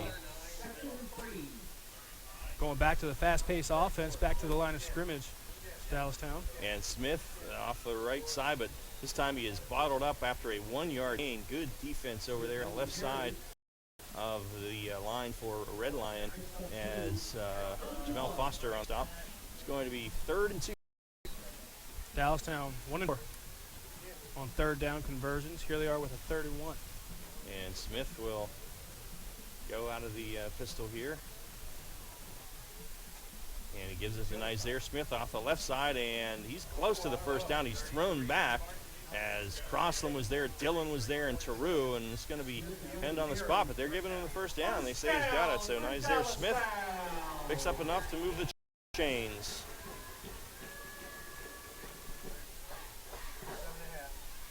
So Dallastown gets the 1st down. This is the 5th possession for tonight. Opening possession, they marched down the field, scored a touchdown, and then 3 consecutive punts. So from the 38, and they give Smith keeps it, and around the left side is hit by Workinger as he gets out to the 42-yard line. Gain of 4 on the quarterback keeper. It'll be 2nd down and 6 from there for Dallastown. See a little bit of a limp after Brett Smith gets up after that run. Well, saw him last week, how fleet of foot he can be. Very effective. Elijah Workinger, 6'3", 235. I'd limp if he hit me too. He's a tough player. 2nd and 6. And they take the snap. They bring their blitz, and Smith steps away from it, has some room to run at the 45. Midfield, 1st down the near sideline, and pushed out of bounds by Jason Nazarenas, but not till he gets to the 39-yard line. And so that is going to be a gain of 19 yards for Brett Smith on the scramble, and a 1st down for the Wildcats. Again, we see the ability of Brett Smith to make it happen with his feet. What a weapon that can be. They mark it at the 40, so it'll be a gain of 18. But a 1st down nonetheless on the nice scramble by Smith. And he drops the throw. Pressure comes. He almost slipped in the backfield. Now he drops the football, and it finally goes out of bounds. So it's going to remain Dallastown ball. Evan Paulus and Nick Taylor chasing him there. But it goes out of bounds at the 44-yard line, I believe. So it's going to be a loss of 4. And 2nd down and 14 from there. What a wacky play for Brett Smith. Big chaos in the backfield. Drops the ball. Gets hit as it goes out of bounds. Yeah. Gather composure. Get out here. 2nd and long. 2nd and 14. Try to get some yards back. Send 3 wides up top, 1 to the near side as the Wildcats go right to left here in the 2nd quarter. Trailing at 27, 3:42 left before half. And, Downey moved early that time. I think Nathan Downey, the wide receivers, took off early. That's going to be 5 yards more against Dallastown, so that's going to make it 2nd and 19 as they'll move this one back to the 49-yard line. 5 penalties for Dallastown here in the 1st half to only 1 for Red Lion. Well, and that's a key. Penalties will, especially when they start to add up, they can hurt you. So 2nd and 19 from the Red Lion 49. Dallastown, I think the score here before halftime is important for them to stay in touch. Dallastown will get the 2nd half kickoff. So 2 wides each way. Smith will drop to throw. In the pocket, pressure comes, get it to Smith on that little inside slant, and Ben Ward to the 46. Jamel Foster on the stop, a gain of only 3. It's going to be 3rd down and 16 from there. Continue to see Dallastown trying to work it, their playmakers in space, and loosen up this defense. As Nizair Smith, it's like he's been in the witness protection program tonight. Yeah, really. Does have 10 carries, but they've been quiet. 3rd and long here, and Smith will throw. 4-man rush, steps up, fires. Oh, too far for Ward, who was trying to come on that little in route there. Foster was there, but led him too far. So it's incomplete, 4th down, and that'll be a unique physique punt. Brett Smith saw the pressure coming, tried to speed up his mechanics. Errant throw. Will force a punt here on 4th down. So Groh will drop deep to kick it. Dennison to receive. Dennison standing at about his 10. 2:59 left in the Broadway Trans second quarter. Red line with all its timeouts when they get the ball. Groh, off the side of his foot a bit to the right, and hits and goes out of bounds at about the 27-yard line. So Red line will start there. 1st and 10 with 2:51 and all 3 timeouts remaining, and the Lions up 20-7 here in a battle for the Division I championship. The winner of this one will share that crown with the winner of Central and York High at the small field downtown tonight, and see if we have any update here. And we still do not. We have second quarter 7-6, York leading Central, and still in the second quarter, Dover leading Susquehanna by a score of 10-7, and the winner of that one will be the Division II champion. We've seen the offense struggle for Dallastown. Can ill afford to make those mistakes in opportune times with penalties. The Red Lions been successful on their last few possessions. Thrown to throw, fires it out. Little pass in the flat they like to run, but they're going to lose yards again as the pass is completed to Ness, and a bunch of guys over there. Atwood was there, Figdor again, and see where they mark this. They started at the 27, they marked it at 25, loss of 2, so that's the second time they've completed that pass, but lost yardage on it, so it's going to be 2nd and 12. 13-point advantage for Red Line. This is a key opportunity for this Dallastown defense to get a stop and not allow the Lions to get any more momentum. They come out in this Maryland I formation. Yeah, all right, 2nd and 12 now, and play fake. Thrown to fire it, and he has a man wide open. It's Crossland, and he short-armed it on him. Threw it short. Crossland wide open at the 50-yard line, but bounced it to him. And so it's going to be incomplete, 3rd and 12, and that helps Dallastown by stopping the clock, because I was going to think maybe they want to take a timeout if they got him in 3rd and long, but they didn't have to. So 2:07 left, it's 3rd and 12. They line up that Maryland I. Guys start to lose focus and get confused of their assignment. Max Tyrell was late to get over on his coverage. Fortunate, but that throw was short. So 3rd down and 12 at their own 30 now for Red Line. 3 wides near side, 1 up top, and a man in the slot. Thrown rolls right, he's going to run. He has the 30, he has the 40, he's got a 1st down. Thrown still on his feet, brought down by William Anderson at the 49-yard line of Dallastown. And what do we have here? The referees tell him not to move the sticks. Is there a flag out there somewhere? There must be. I didn't see it. Oh, way back. Okay, so this one's coming back, I believe, because he told him not to move the sticks. It would have been a very nice, it's a hold against Red Line. Would have been a 24-yard gain and a 1st down, but that's going to move it. The flag's at the 24, so that's going to move it all the way back to the 14, and that's going to make it 3rd down and about 22 with 1:57 left. So if Dallastown can hold them here, they have a chance to get the ball back with about a minute and a half left in pretty good field position. That's right. That's the second time that we've seen that play on 3rd and long, and it's been successful for Red Line. Yep. Dallastown needs to shore up this defense. Take note of that as we go forward in this game. I'm sure Kevin and his defensive staff will talk about that at halftime. So here we are with the 3rd and 23. Want to make sure you keep wide receivers in front of you and not let them run past the top of the defense. Dallastown showing a 4-man front, and they rush 4. Thrown rolling to his left. Looking to throw, he's in trouble, and he is hit by Luke Skelly and brought down at around the 10-yard line. And now is Dallastown want to stop the clock here? 1:37 left, and I believe they have. They mark it at the 11-yard line, a loss of 3 for thrown, and so Dallastown takes it first time out. And that will stop the clock with 1:37 left and allow Dallastown to get the ball in pretty good field position, would assume, with about a minute and a half and 2 timeouts remaining. So what will Dallastown do when they get the ball on offense? I asked Coach Kevin Myers before the game, do they have any trick-or-treat plays, any gadgetry, anything up their sleeve in case they need a big splash play? So far in this game, we saw their opening possession. They went with that fast-paced offense, hurry-up offense, no huddling. They kept throwing it to the perimeter, getting it to their playmakers in space. And they tried to get back to their conventional running style the next couple possessions. Went punt, punt, punt, punt. So we'll see what they come out and do with a minute 37 before halftime, trailing by 13. All right. It'll be key for Dallastown if they could score here and go into the half trailing by just 1 score. They will get the second half kickoff. So they will line up with Throne, who will take the snap. Foster had been their punter, but Throne, this rugby-style punt, kicks it away end over end, and Tyrell tries to field it now. Did he hit it? He better cover that thing. I'm not sure if he hit it. He does. Finally back at the 48-yard line, because if he did, that was a live ball. I'm not sure if he did or not, but you don't want to take a chance.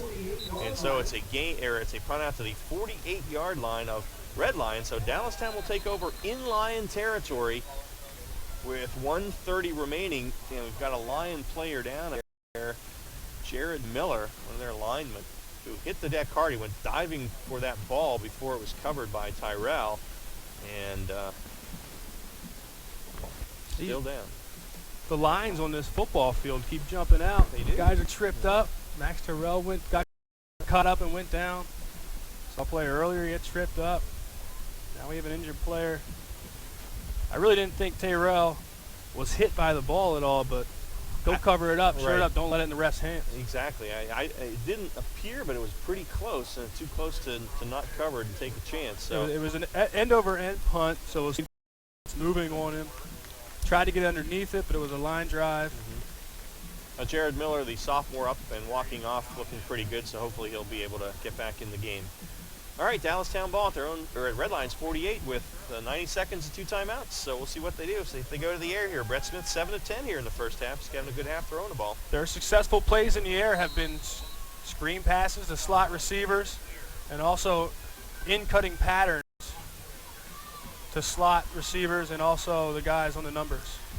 All right, Smith's going up center for the first time tonight. The back's in the eye behind him, trying the fullback to give it to Smith. A big hole up the middle for Smith. First down, and he goes. He is going to go, and nobody is going to catch him. No flags. So they switch the formation, and the quick hitter up the middle, and Smith 48 yards to pay dirt. 20-13. Dallastown closes the gap to 7, pending the extra point with 1:20 remaining before halftime. YAIAA Smith makes his return from the witness protection program. It brings the noise with a 48-yard touchdown run. And no success between the tackles tonight. They come out, one play, 48 yards later, at the heart of the defense. And the PAT by Mitchell Groh is good. So we still have 80 seconds left. The only bad thing about that is they're going to leave Red Line with enough time to possibly do some damage as well. So now the Wildcat defense needs to not let that happen, because they've now got the home crowd fired up here on senior night. So they are back within 6 on that 48-yard touchdown run by YAIAA Smith with our Browns Orchards and Farm Market scoring recap. That's an easy one. Took 10 seconds to travel 48 yards in one play. Impressive YAIAA Smith with a 48-yard touchdown scamper to bring the Wildcats within 1 score away from Red Lion. The Red Lions still in the lead, 20-14. All right, we'll have a fast signs kick from Mitchell Groh now, as Alex Cook and Denny Dennison are deep for Red Lion. See if, this is actually Fullerton. Keenan Fullerton will kick it off. See if he kicks it deep to him. So we head toward the Vito's Pizza halftime show, and the boot by Fullerton, and it is high and it is deep. And it's in the end zone. That's a touchback and automatically in PIAA. So first 10 for Redline at their 20. They have all their timeouts left. 80 yards to negotiate. And also, we'll mention again, Elijah Workinger has a 41-yard field goal this year against York High. So they get down around the 15-yard line. That will be, or actually get around the 25-yard line. That will be his range. 6 possessions on offense for Redline. This will be their 7th. Opened up on their first possession, going 3 and out. Since then, other than a fumble from the mesh point, they've been successful in handling this defense. The defense for the Wildcats on their heels. See if they can get us here with 1:20 left before halftime. Jared Miller back out there at guard for Redline and thrown to throw it on first down. Picked by Anderson at the 20. Anderson down the right sideline, and Anderson, I believe, into the end zone. Yes, touchdown, William Anderson on a 20-yard pick 6. And we are tied at 20 with 1:13 remaining in the half. And Anderson and these other linebackers for the Wildcats have been in the right spots all night, but have been unable to come up with the big play. Finally, Anderson capitalizes. He did, and he made a nice run back with the football down the right sideline, getting into the end zone just before Throne crashed into him. And so William Anderson, the 6'2", 225-pound senior linebacker, ties this game, and the PAT by Mitchell Grove gives Dallastown the lead, 21-20, with 1:13 remaining.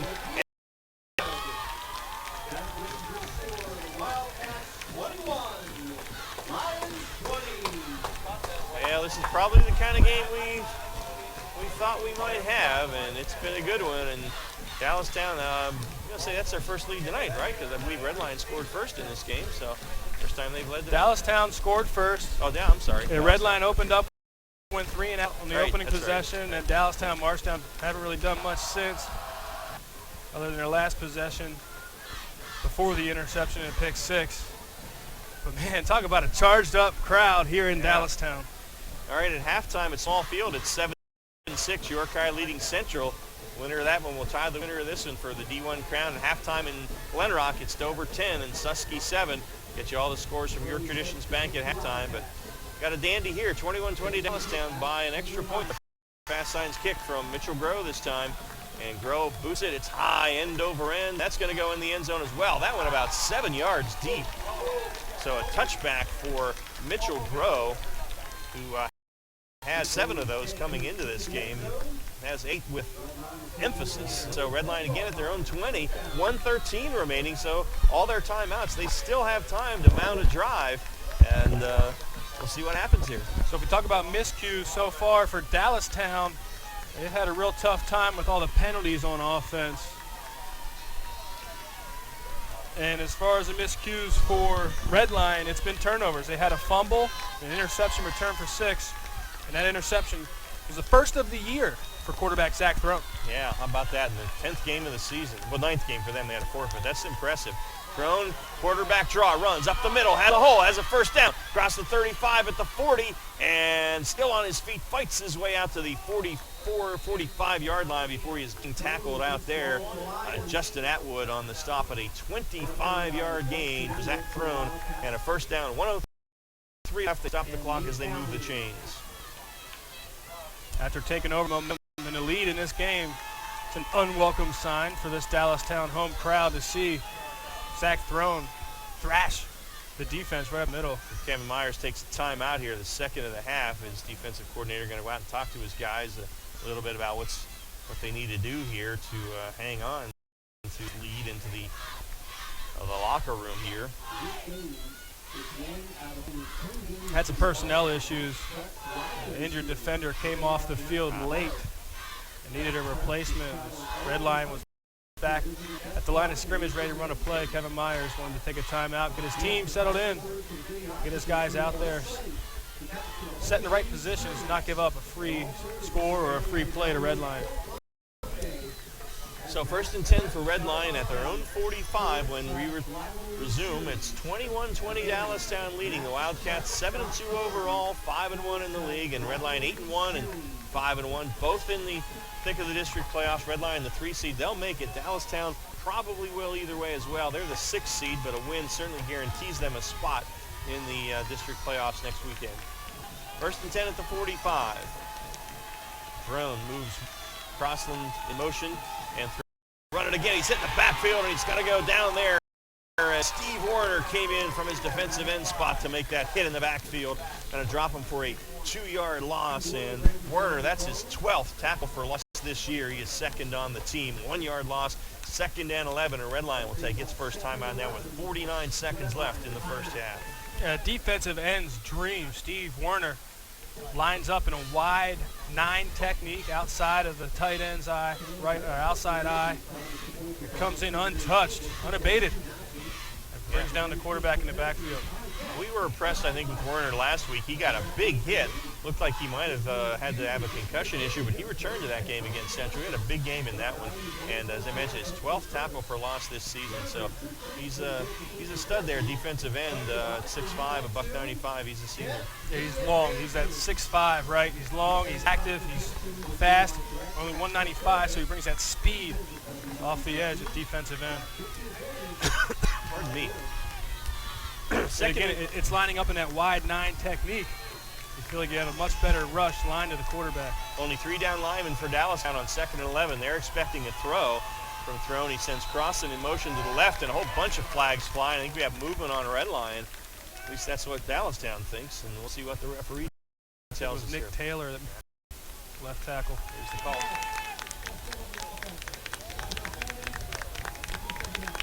So there it is, the motion penalty, and that'll make it back to the 44-yard line, and now becomes 2nd down and 16 from there. 2 teams that are very well coached. The fundamentals. See a lot of mistakes. 8 penalties combined tonight. So out of the pistol will go Throne. Crossland in motion away from us here, and going to throw, fires it down the far sideline for Dennison, and away by Atwood. Nice defensive play by Justin Atwood. He ran step for step with Denny Dennison down there and knocked it away, and Dennison is down holding his left knee. So he went down out of bounds, so we'll have to see about that. Boy, I hope that's nothing serious. We've talked about the last couple of years, he's a heck of a player on both sides of the football, and as a return guy for Redline. And the one Redline game that we called earlier this year, he did not play. So it was nice to see him out here dressed up tonight. See him out here making plays. About how earlier he had 5 catches for 157. Yep, still does. That was excellent defense by Justin Atwood, though, as a defensive back. Right, ball skills. So you're playing defensive back, the ball's coming, able to find the ball, locate the ball, turn around, locate the ball. You're running at full speed, hand fighting with the receiver, able to turn around, find the ball, and make a play to knock it down. Get that pass breakup. Dennison is up and looking along the sideline, so hopefully that's good news for the Lions. Atwood, a big guy, 6'3", 190. Basketball here last year for Dallastown as well. And fast, punt returner. Yeah. So 3rd and 16 for Redline, their own 39. 44 seconds left in the half. Dallastown up by a point, 21-20. Their home crowd comes to life for its defense. And Throne is going to run a quarterback draw, and he's going to go nowhere as he is hit and brought down by Aaron Grazer, the defensive end, 6'2", 220-pound senior. And Dallastown will take its 3rd time out now. They'll get the ball back. And this Ray Christus on the stop. My bad. That was 74, not 54. Ray Christus on the stop there, and an excellent defensive play by the junior. So Dallastown using its final timeout here, and they'll get the ball back. There's 38 seconds left. It's 4th and 16, no gain. So they'll get the ball back with about a half a minute left. No timeouts, but who knows? Tyrell back there, he could make a return. Might as well take a shot at it. Seriously, you got Nizier Smith. Yeah. At running back.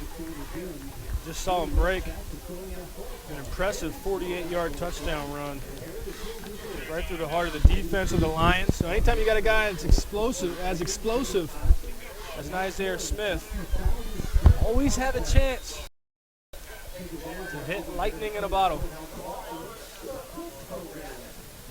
So on 4th down and long, we certainly assume it will be a unique physique punt. Again, they'll line up with 3 guys to the near side here, including big Zarek Neese. And the prone will kick it out of rugby style, and Rolston runs to his right and does, and it's kind of wobbly, hits the 8 and bounces out of bounds at around the 33-yard line. That's they'll mark it at the 32. So with 34 seconds left, that's where Dallastown will have it. Wildcats out of timeouts. So if they throw the ball and catch it, they need to get out of bounds. We'll see what happens. Brett Smith is 7 of 10 here in the first half. He's good. A good first half passing. Certainly a capable quarterback. He's got plenty of targets. Big target at tight end. Ben Ward, 6'5", 235. He's got guys on the outside. Josh Sebastian, 6-foot target. Nathan Downey's a short guy that runs quick routes from the slot. Max Tyrell, 5'10" target, captain. And they're going to go under center with the backs in the eye. That's what Smith ran on the touchdown last time. And they're going to give it to him on a delayed handoff up the middle. Has a bit of an opening and is out to the 39. That's a gain of 7 before he is stopped there by Dallastown's 9. Didn't get the guy that made the tackle. Sorry about that. But it's a gain of 7. 2nd and 3. The clock ticking down to 16 seconds now. And I'm sure Dallastown's even going to run another play. As we're down to 10, and it does not appear that they are. They do not have any timeouts, so they're going to let it run out, and they'll go to the locker room. Dallastown 21 and Red Lion 20. It's been a dandy for 24 minutes, and I think the next 24 will be as well. Don't go away. Vito's Pizza halftime show comes your way next on the high school football game of the week, presented by Wellspan Sports Dennison on Sports Radio 1350 WOYK and Game Time PA. Serving York for over 50 years, Vito's Pizza. Check out their daily lunch specials Monday through Friday, 11 till 2. 2 slices of pizza and a small soda, only $3.99, or a small sub for only $4.25. Monday night, 2 large cheese pizzas for only $15.99. Tuesday, a large stromboli and large pitcher of soda, just $11.99. Wednesday, a large cheese pizza and large pitcher of soda, just $11.49. Vito's open till midnight, Monday through Thursday till 1 a.m. Fridays and Saturdays. Dine in at 1734 South Queen Street, York, or get carry out. Call 843-1143. Runners know the challenge. It's not the uncompromising weather. It's not the pounding repetition. It's not knowing how to dig deep as you start the climb of that last hill. For runners, the challenge is the discipline to keep running. Flying feet. Casual runners, amateur runners, hardcore runners, no matter what level runner you are, Flying Feet Sports Shoes is with you every step of the way. Flying Feet has become the leader in athletic footwear and properly fitting the feet of runners throughout Central PA. Flying Feet has become the leader in athletic footwear, properly fitting the feet of runners throughout Central PA. And that holds true whether you're training or racing on roads, tracks, or trails. For those searching for that discipline, Flying Feet provides the latest shoe innovations, the accessories and equipment, and the inspiration to keep on running. Greg Baum and his staff have the knowledge and the true understanding of what running is all about. As one local runner put it, Flying Feet is family, and all runners are welcome. Flying Feet. Flying Feet Sports Shoes, 1511 Melrose Avenue, York, just off exit 18 of I-83. Is your car due for an oil change? Hurry in to CJ's Tire and Automotive in York on East Market Street behind Arby's. That's where you can get a Valvoline full-service conventional oil change for half price. That's just $16.99 for a Valvoline oil change, but only at CJ's Tire and Automotive, East Market Street in York. The Hershey Bears play here. The new Sports Radio 1350 WOYK. And welcome back to Dallastown High School. Ron Ruman and Gareth Hissong with you. It's halftime, the Vito's Pizza halftime show, and it is a dandy in the big rivalry game, Dallastown and Red Lion. And Dallastown leading it 21-20 here at halftime as Wildcat Band, the Red Lion Band, taking the field for their halftime show. The Wildcats will be doing a post-game show, 2 excellent music programs here. We'll see if we can catch each band's a bit for you. But it's been an exciting first half. As we mentioned, a lot on the line. The winner of this one will share the Division I title with the winner of the Central York High game. D2 title on the line down in Glen Rock as Susky and Dover go at it. So great night in Week 10 here for high school football. And right now it's time for our first half scoring recap from Brown's Orchards and Farm Markets. And for that we have Mr. Gareth Hissong. Yeah, first time Dallastown touched the ball tonight. They went 7 plays. Koopman Kunkel Insurance. Hunters Hill Orthodontics is a longtime staple in the orthodontic care community. With offices in York and Dillsburg, our practice's top priority is to provide you with the highest quality orthodontic care in a friendly, comfortable environment. Call our York offices, 1910 Kenneth Road, at 767-6694 to make your appointment, or at 1399 South Queen Street, 885-5468. Or in Dillsburg, call 502-1186. We've got your smile at Hunters Hill Orthodontics. Hey, it's the good-looking genius at Broadway Transmission.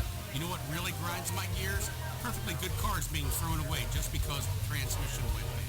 My mind slips into overdrive when someone says, I'll just get a new car before I spend that kind of money on a transmission. What? According to Kelley Blue Book, the average price of a new car is $32,000. Now you're going to finance that, right? There's another $60,000. And if you drive it off the showroom floor, it loses 20% of its value immediately. Don't forget, you also have to pay sales tax, higher insurance rates, title and registration fees, and come up with $600, $700, $800 a month depending on your interest rates for 5 years. And remember, you will still have to pay for the upkeep of the car, brakes, tires, wipers, fluids, etc. Stop! Trade your transmission, not your car. Thanks, good-looking genius. You're welcome, ma'am. Broadway Transmission. We'll get your ship together and save you all that dough. Visit us on the web at BroadwayTrans.com or stop in and see how it's done. First in sports. Sports Radio 1350. WOYK.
Between Red Lion and Dallastown. There is yet it is hope halftime. for It's mankind. 21-20. Dallastown leading Red Lion.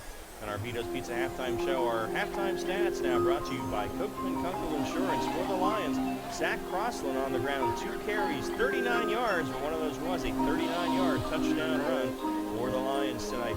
Zach Throne, the quarterback and their leading rusher, coming in, 10 carries, 38 yards tonight. Elijah Workinger, the fullback, 1 carry for 4 yards. So the Lions on the ground in the first half, 13 carries and 81 total yards. Zach Throne through the air tonight, 10 of 14 in the first half for 182 yards, 2 touchdowns, about the 1 interception it was run back for a score. About a pretty good first half overall for Throne. That was his first interception of the year. He had 16 touchdown passes. Dennison, the senior receiver for Red Lion, having a career night perhaps. 5 catches, 157 yards in the first half, including a 67-yard touchdown reception. Zach Crossland, 1 catch for 8 yards. Tyler Ness, 3 for a net of 1. And Jamel Foster, 1 catch, that a 16-yard touchdown reception. 339 total yards for the Lions in the first half. For the Wildcats of Dallastown, Nazir Smith, who set the school rushing record for a single game last week with 361 yards against Central. Tonight, first half, a really good first half. After last week, it seems to scrap the word there. 12 carries, 11 yards, 2 touchdowns, 1 of 1. Brett Smith, quarterback, 6 carries, 36 yards, and Max Tyrell, 1 for 19 carries, 127 yards. Brett Smith, through the air, 7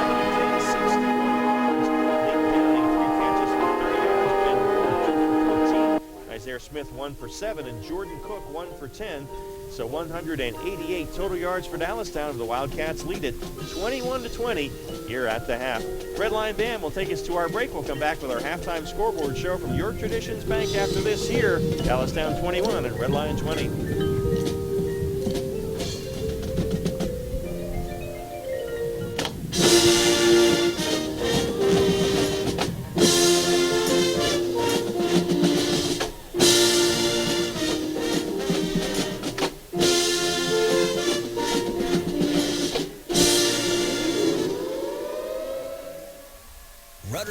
joy of savings. Purchase your retail gift cards and rudders and earn 2 cents per gallon on fuel for every $5 in gift cards purchased. $25 cards earn 10 cents off per gallon. Excludes Rudders gift cards. Rudders providing convenience at the speed of light. Why go anywhere else? Sports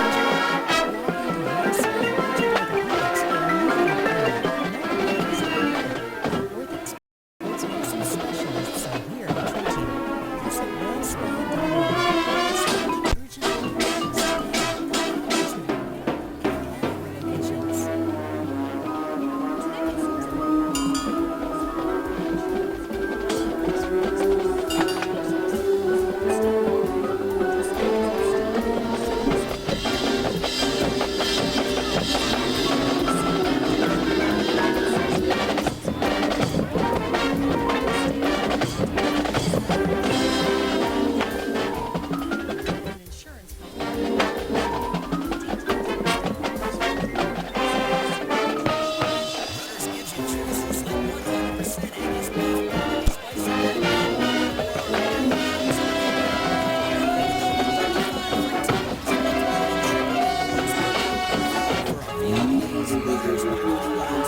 Thousands of people have reported that they are infected.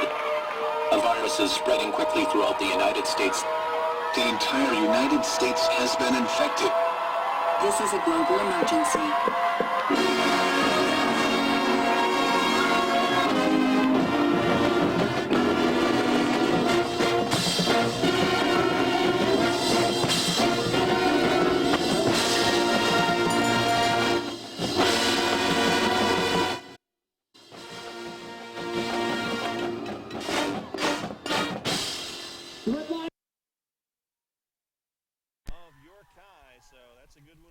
Keep you posted. And the Division II championship game down in Glen Rock, Dover has taken a 17-7 lead over the Warriors of Susquehannock in the third quarter. Those 5-0 in league play. Dover needing a win to keep any hope of a district playoff appearance alive. Other scores from around the league, just a first quarter score in from Bermuda and Biglerville. The Eagles leading at 6-0 over the Canners there. Halftime, the Kennerdale Rams looking to finish with a 500 record, a great accomplishment for them after going 0-10 last year. Coach Chris Groove, they lead Columbia 42-0, so the Rams, you would believe, will be 5-5 on the year. The Lone Catholic leading Hanover 27-0 at the half as the Squires in that rivalry game look to finish up at 8-2, but probably, unfortunately for them, out of the playoffs. At the half, Suburban leading Eastern 26-6. Gettysburg leading West York 21-7 at the half. Littlestown leading Fairfield just 14-12 at the half. If the Green Knights could pull that off, that would be a big upset against the Bolts, who are the 3 seed in District 3 AAA right now. Northeastern leading New Oxford at the half 30-6, so the Colonials in great danger of going 0-10 on the season. And just a first quarter score, Southwestern Spring Grove no score. Got to believe that one's further along, but that is what we have, and that is our York Traditions Bank halftime scoreboard show. Here it's 21-20, Dallastown leading Red Lion as we prepare to move to the Maple Donuts third quarter. But first, we're going to have our Iacono's Hair Design Coaches Pep Talk. That'll be coming up your way next on Sports Radio 1350 WOYK and Game Time PA, right here on the High School Football Game of the Week, presented by WellSpan Sports Medicine. Since 1902, the Celtics family has smoked and cured their delicious original and sweet Lebanon bologna the old-fashioned way.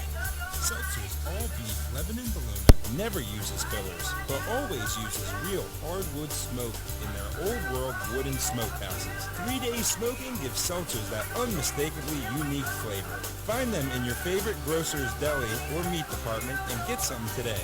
Seltzer's Lebanon bologna. Get the good stuff. Have you got one of those once-in-a-while projects to take care of? You know, the kind of project that requires the kinds of tools you just don't have stashed in your garage? Well, for those once-in-a-while projects, or equipment for a once-in-a-lifetime event, save money. Rent it at Shrewsbury True Value Rental. Keep that backyard looking great. Rent a stump grinder or chipper. Have you noticed that no matter how hard you're trying to keep them clean, those hardwood floors always seem to need work? Rent a floor sander or polisher to restore them back to new. Moving to a new home or just redecorating your current place? Either way, renting a wallpaper steamer or paint sprayer will make the job a whole lot easier. Planning an event? Did you know that party games, tents, tables, and chairs, even chafing dishes are very rentable? True Value can help you throw the best party on the block. True Value Rental. Route 851 East at True Value Plus in Shrewsbury. Buy what you want, rent what you need. Get your football party started with great Best Yet products from your neighborhood SureSave markets. Pick up party platters with $18.93 deli items.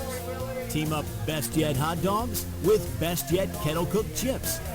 Best Yet 12 packs of soda and Best Yet Rising Crust pizzas at Sobel's Markets in Shrewsbury, Stewartstown, Whiteford, and East York, and at Nell's Market Fresh Foods in Spry. Hi, this is Brett Brown of the Philadelphia 76ers. You're on York's home for Sixers basketball. Sports Radio 1350, WOYK. Alrighty, we are back here at Dallastown, and halftime getting ready to wrap up here. Dallastown leading at 21-20 over Redline. Now our Iacono's Hair Design Coaches Pep Talk. Now let's get with Jesse Shea. These guys had a 20-7 lead, gave up 2 touchdowns late.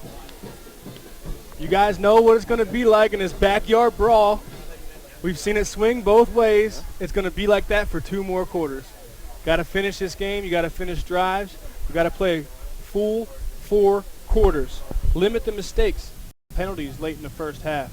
2 turnovers in the first half. Limit those mental miscues. Don't shoot yourself in the foot. Execute and stick to the game plan, and we'll be okay. All right, how about Kevin Myers, the Dallastown Wildcats? Conversely, they're down 20-7. They made 2 late scores, and now they lead it by a point.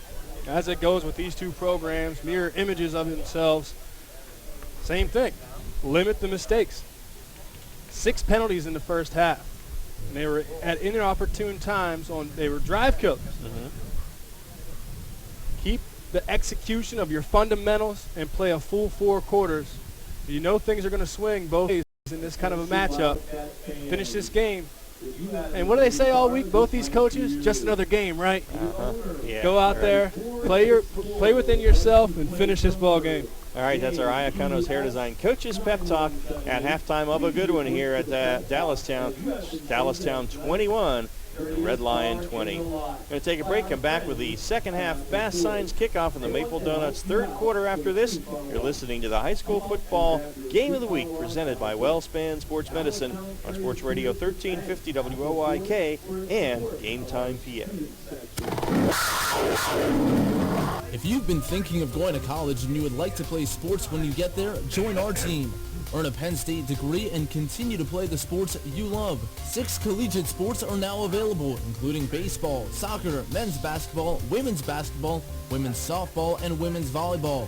For more information, check out our website at PennStateYorkSports.com. Once again, that's PennStateYorkSports.com.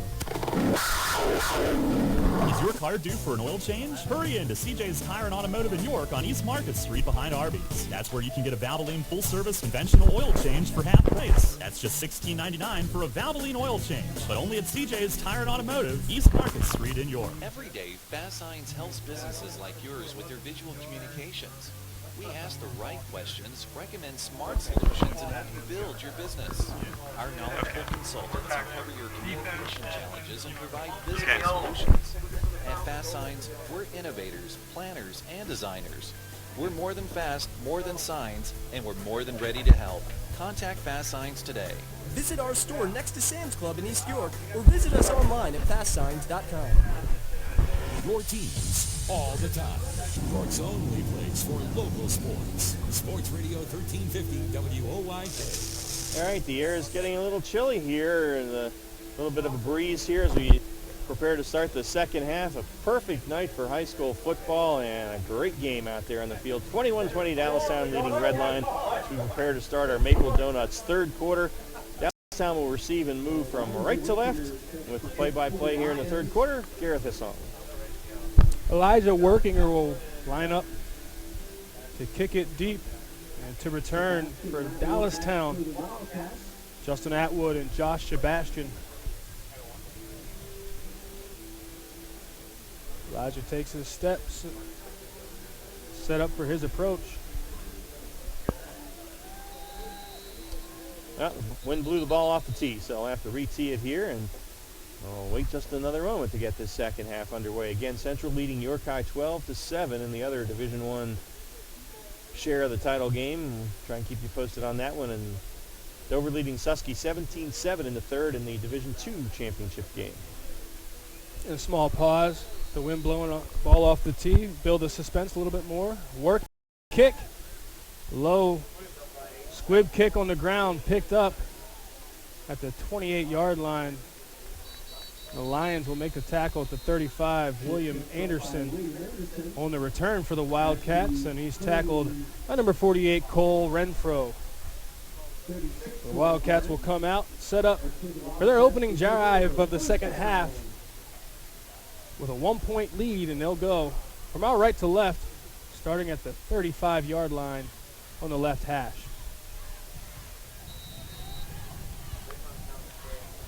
Under center is Brett Smith. Take the handoff to the fullback. Give to Nizair Smith around the left side. And tripped up. Number 33, Zach Crossland, after a gain of 3. 2nd and 7 for the Wildcats. Gareth Rush showed a 6-man defensive front that time, so they were really loading it up against the outstanding running back, Nizair Smith. Did a good job in the first half to bottle him up for the most part. And it was one 48-yard touchdown run. He broke through the defense. Again, 6 guys at the line of scrimmage. And the handoff goes to Nizair Smith. He's met by a host of defenders led by number 76, Zarek Neese. They make the tackle after a 3-yard gain. And it'll be 3rd and 4. From the 41-yard line on the left hash for the Wildcats. 2 runs into the line out of that formation. We'll see if they go play action now, but they come out in the with Smith in the pistol. Nizair Smith behind the quarterback in the pistol. In motion is Tyrell. And Tyrell will get the toss. And met at the line of scrimmage by number 6, Jason Nazarinus and Elijah Workinger. Helping Nazarinus to push Max Tyrell out of bounds and force a 4th down and a punt.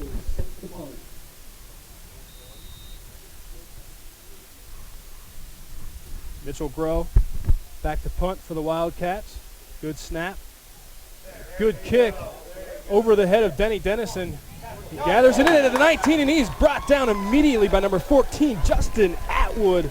And we see Atwood making plays on defense, good returner, and now premier cover guy on the punt squad. Talk about special teams being an important third phase of the game. Both these teams have starters that contribute on special teams. That was a great tackle by Atwood because we know how dangerous Danny Dennison is. We've seen him tonight on a return and also on a run and a long pass. So got to make that short tackle, and Atwood able to do it there. So 1st and 10 for Red Line, their own 20-yard line, 10:33 left in the third. Dallastown still leads at 21-20. Out of the shotgun in the backfield by himself is Zach Throne. 3 receivers to the left side. He rolls to the left. He's going to keep it. And he breaks through the defense. He gets enough for the 1st down. Brought down after a 12-yard gain by number 14, Justin Atwood. So that was a 12-yard gain or 13-yard gain by Throne. 1st and 10 out to 33. Throne is a dual-threat quarterback. Like to take advantage of the numbers. Keep the ball in his hands. A full backfield now. Throne comes out. The shotgun in motion goes Tyler Ness. Thrown with the keeper up the middle. Stuffed up by the defense after only a 2-yard gain on the bottom of the pile. We say this time and time again is Raymond Christmas, the 6'2", 238-pound junior. He's a disruptor on the defensive front for the Wildcats. He is that. He's had another tackle for loss tonight, his 14th of the year, and tied for 2nd in tackles on the team, coming in averaging better than 5 a game. Throne comes out. 2nd and 8. The 35-yard line, fakes the handoff to Crossland, throws left to Dennison. Dennison makes a move, gains 2 yards, and he's brought down. Justin Atwood again on the defense, makes the tackle. We saw Dennison earlier, slow to get up after a play. Good to see him out, still in action. A key receiver, and a captain for this Lions offense. The 3rd and 6, big third down for Redline here early in the third quarter. We'll see what they do. And ball is at their own 37-yard line, 8:55 left in the third, and Dallastown still up by a point. Going for the left hash. Move from our left to right. 3 wide receivers to the wide side of the field. Crossland in the backfield, thrown, gets the snap. It's a keeper to the right side. Dallastown seen this play too many times. A great job of stringing out the defense. Steve Werner, the long defensive end, makes the tackle, forces the 4th and 4. And a punt in this Lions offense. Will come out, thrown. Is lined up to punt it away. To receive, number 20, Max Tyrell. There's a fake punt and thrown out to the right side to Dennison. Stopped immediately. Right on the defense. 34, Ben Ward. And 15, Josh Sebastian.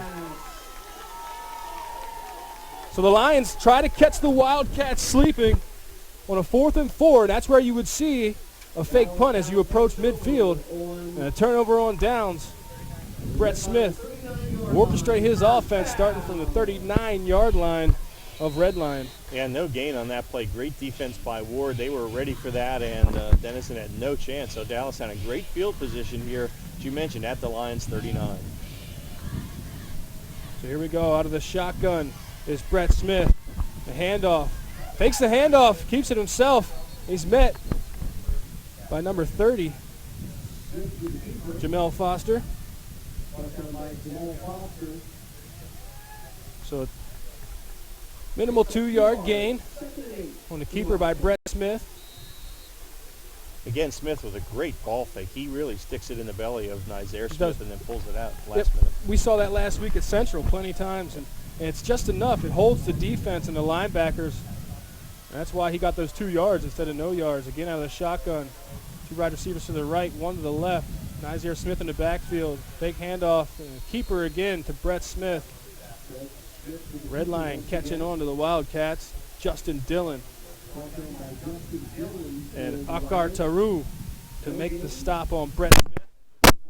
No gain in a 3rd and 8 situation here for the Wildcats. The 37-yard line. 7:12 left in the third quarter. And the outstanding linebacker for Redline, Justin Dillon, 5'9", 155-pound junior, is down out there. So they'll take a look at him. Hopefully nothing serious there.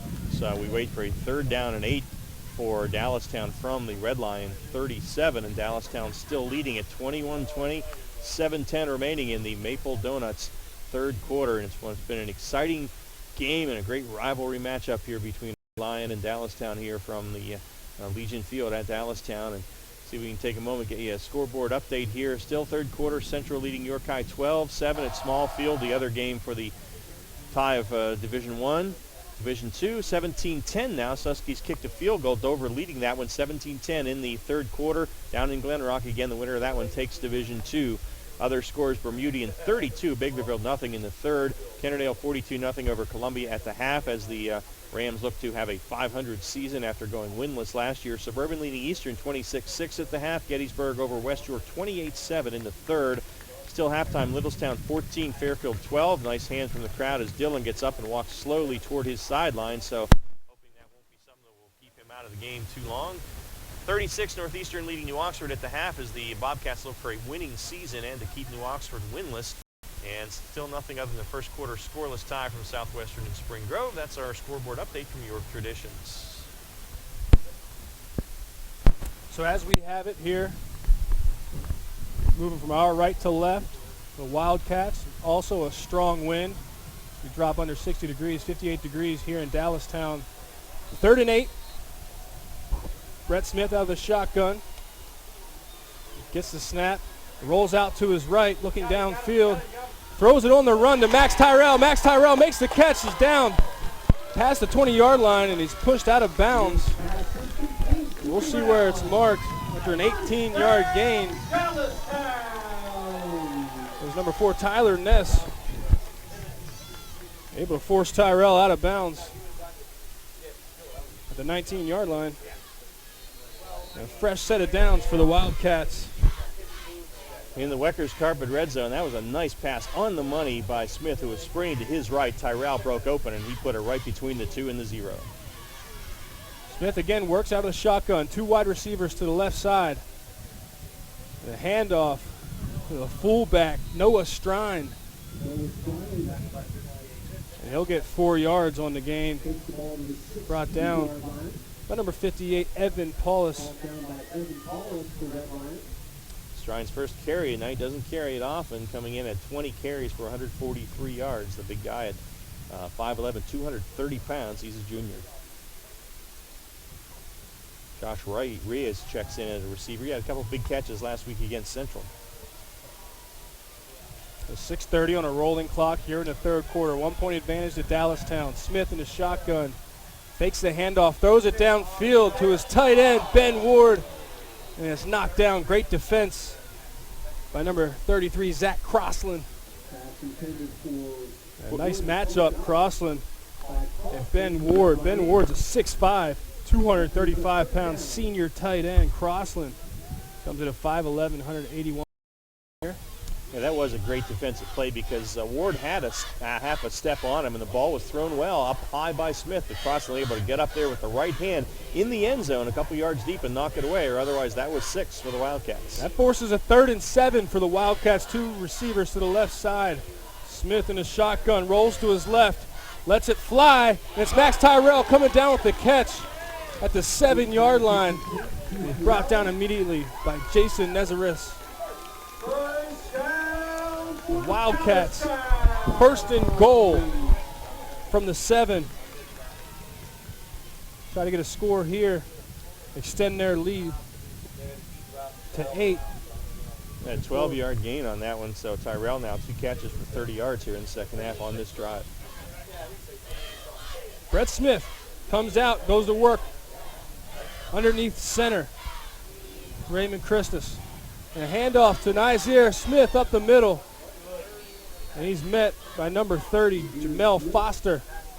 And Foster knows how to bottle up Nizier Smith, grab him around the legs. Tyler Ness also comes in to help clean up the tackle along with Foster. So a 2-yard gain. 2nd and goal from the 5-yard line on the left hash. Wildcats with the tailwind with the breeze blowing into the south end zone. Operates under center. Smith fakes the handoff to his fullback, gives it to the left side. Nizier Smith pushes through the defense, and it's a touchdown, Wildcats. 5-yard touchdown run, Nizier Smith. His 3rd rushing touchdown tonight. And number 26 of the season, and he extends the Wildcat lead to 7 at 27-20, 5:18 left in the 3rd. What a year Nizier Smith is having, and he's a junior, folks. PAT now snap there, grow with a kick, flags fly. There was some movement on the line, so we'll see what the deal is here. Here's the call. Now we got a lot of wind. So there's motion on Dallastown, so they'll move it back, and will in fact become about a 25-yard extra point. So again, a 7-point lead. You get the penalty on the PAT, make it harder on yourself. Every point counts in this contest. We saw a blocked PAT earlier. Red line missed it. So Grow lines up, kicks it through. Oh, it's no good. Oh, wow, looked good from here, but must have been a little wide to the right. So, well, PAT. So 5:18 left in the Maple Donuts 3rd quarter.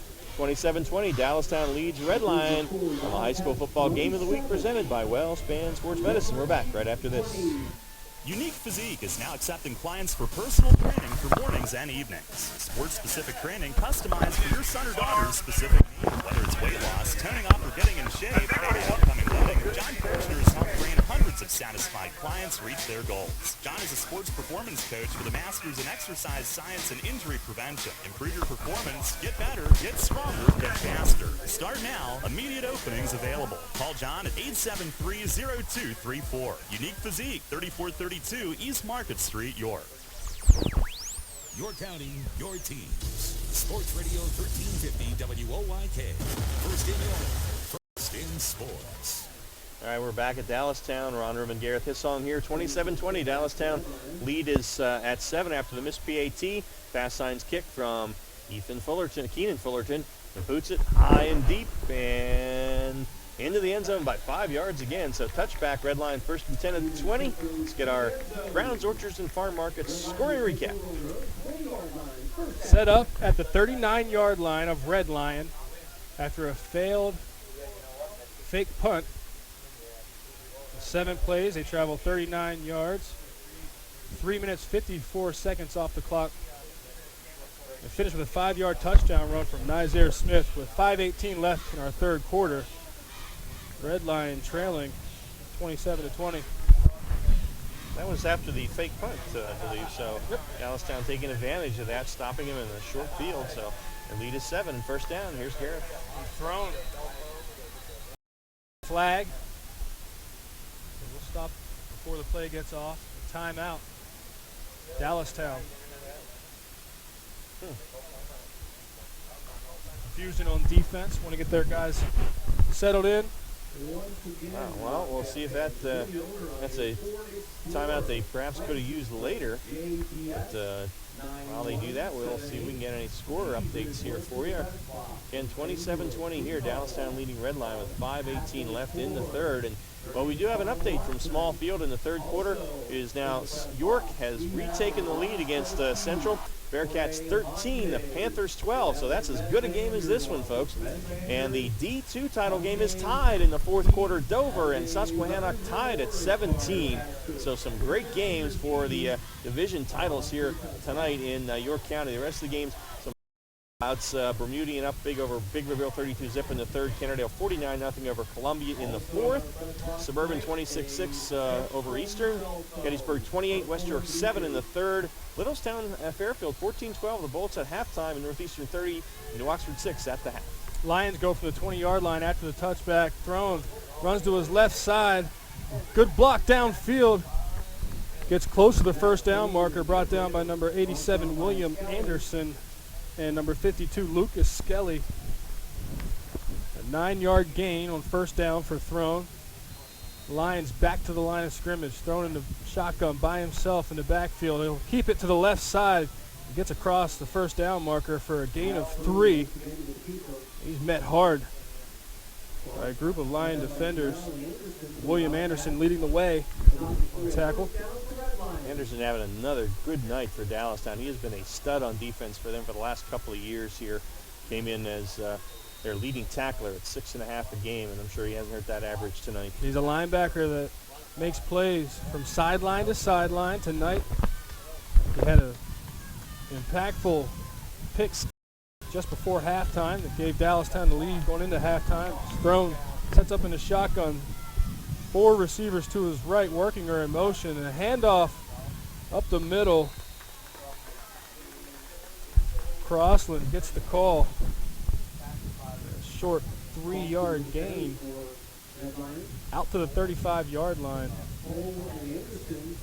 It's his third carry tonight. Does have 42 yards, though. A 39-yard touchdown run. So at the 35-yard line now, it will be second down and 7. Clock ticks down to 4 minutes. Wildcats maintain the 7-point advantage, 27-20. A 2nd and 8 from the 35-yard line. Moving from our left to right. Thrown. Keeps the ball. Goes to his left side. He's got a convoy of blockers. He's out to the 40-yard line. A gain of 5 yards. He's brought down by number 34, Ben Ward. And Ward works alongside William Anderson at linebacker. Both those guys physical football players. And back to the line of scrimmage quick as the Lions get the snap thrown off the left side. He's stopped before the first down marker. Yeah, that's so good 3rd defense. and 3. It's like Mason Figdor was the guy to hit him there. That's good defense. But they're going to spot this to give him a first. Wow. Looked from here like he was well short, but wow. He got the 2 yards he needed apparently from here. It looked like he was a healthy yard short, but apparently not. So 3rd and 3, initial contact after 2 yards. Second effort gets him the first down. All right. Well, Dallastown Wildcat defense now trying to maintain this lead with 3:10 left in the third, but Red Lion picks up the first down at their own 42. Working from the left hash, moving from our left to right, thrown in a shotgun. 3 wide receivers to the right. Sets up the throw, keeps it. Quarterback draw, sniffed out by big number 73, Ricky Cole, the 6'2", 300-pound senior. He is a great run stopper. We saw that last week against Central. He takes up a lot of space in there, and he did that on that one. And no gain for thrown in his 2nd down and 10. High school version of Vince Woolfolk. Yep. Absolutely. So 2nd and 10 for the 42-yard line. Yeah, James McNeil is next to him. McNeil's 6'3", 6'2", 240. He looks slim. The captain, Jake Waltrip, over the ball at center. Thrown in the shotgun. In motion goes Crossland out of the backfield. Throw to Crossland in the flats. A great job by this defense from the Wildcats. Coming up to make the play is number 34, Ben Ward. And also Max Tyrell there, just in case Ward couldn't get it done. No gain, so they've defended that very well the last several times now that Red Lion has run it. And that was a great throw by thrown to get that out of there. He kind of had a sidearm as the defender was coming in, but excellent defense, as you mentioned. 2 guys right there, no gain, so 3rd and 10 for Red Lion at their own 42.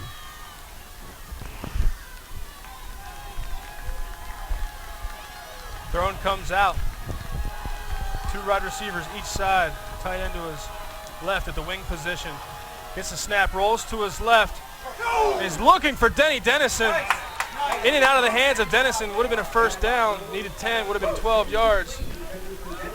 And quarterback Zach Throne gets absolutely smoked by linebacker William Anderson coming in on the pressure. A throw like that, your quarterback ends up on his wallet. You'd like to see receiver Dennison make a play. Yeah. That was a good throw under duress, and he got it out there. Dennison, usually sure-handed, and able to bring that in. 4th down. Throne gets the punt off to Max Tyrell. Is back to receive. He'll let it bounce.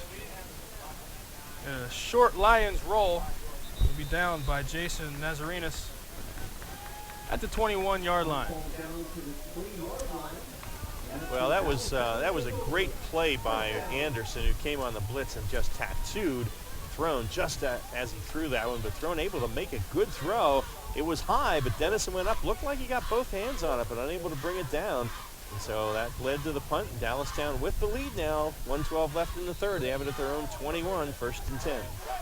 Dennison had some awkward body position, but still a catch he usually can come down with. Smith in the shotgun. Nizier Smith to his left. In motion goes Tyrell. The handoff to Tyrell and a jet sweep. Immediately in the backfield to bring down Tyrell is number 30, Jamel Foster. Time and time again, we see Foster setting the edge on his defense, making tackles for losses. We see here a 5-yard loss. And the handoff to Max Tyrell. So middle of the field, 16-yard line, moving from our right to left. 3 wide receivers to the near side. As Smith rolls to his left, throws. Oh, and it's intercepted!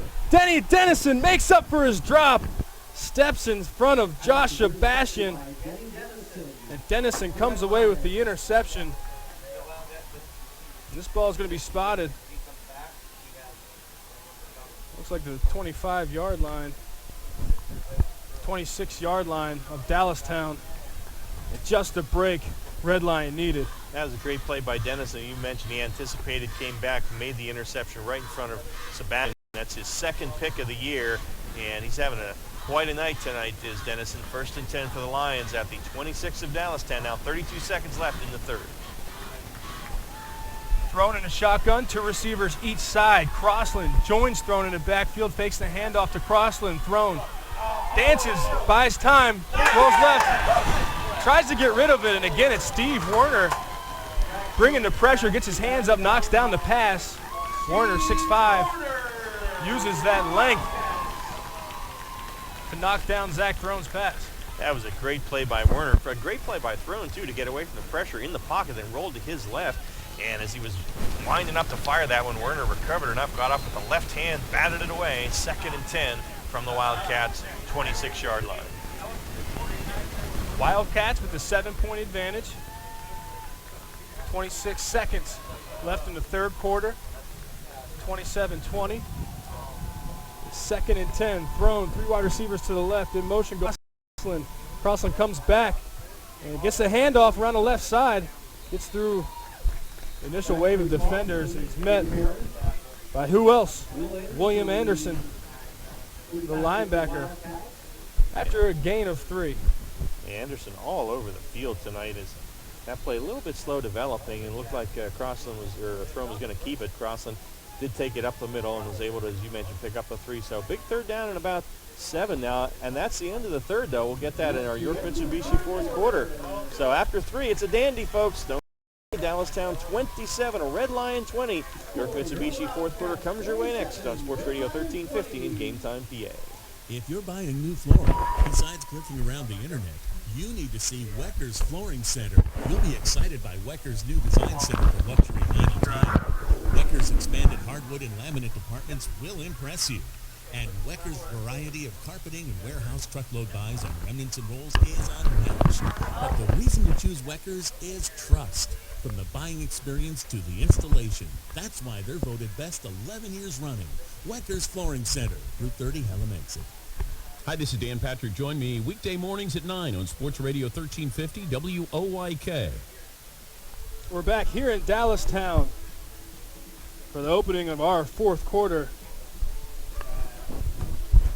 And to start out, it'll be 3rd and 6 from the 23-yard line. The red line is approaching the red zone. They're trailing 7. It's been a back and forth ball game. And the Lions will try to capitalize on the good field position after the turnover, an interception by Dennison.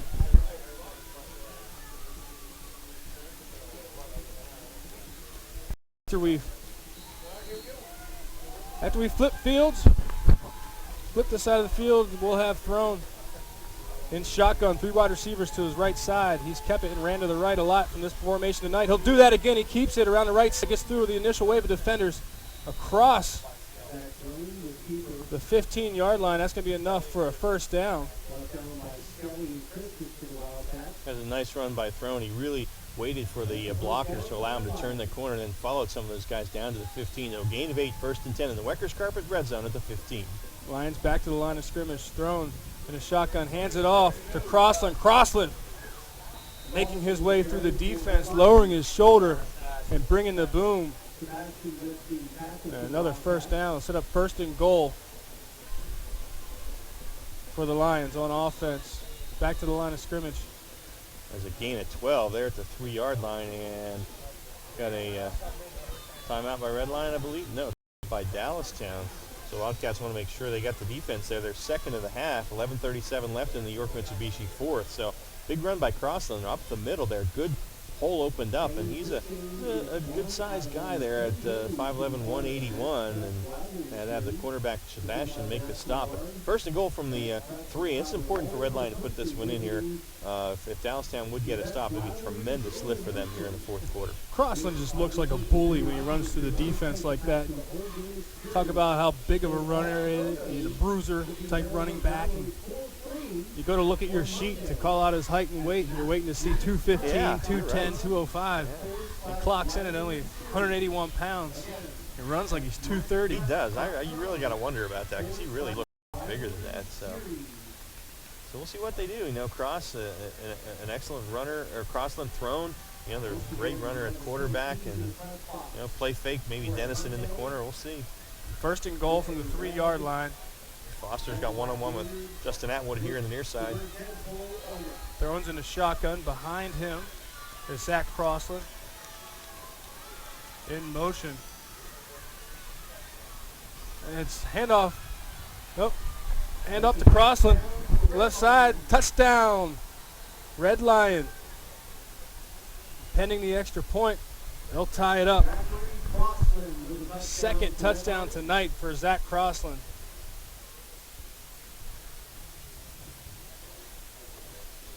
So Elijah Workinger will line up for the PAT.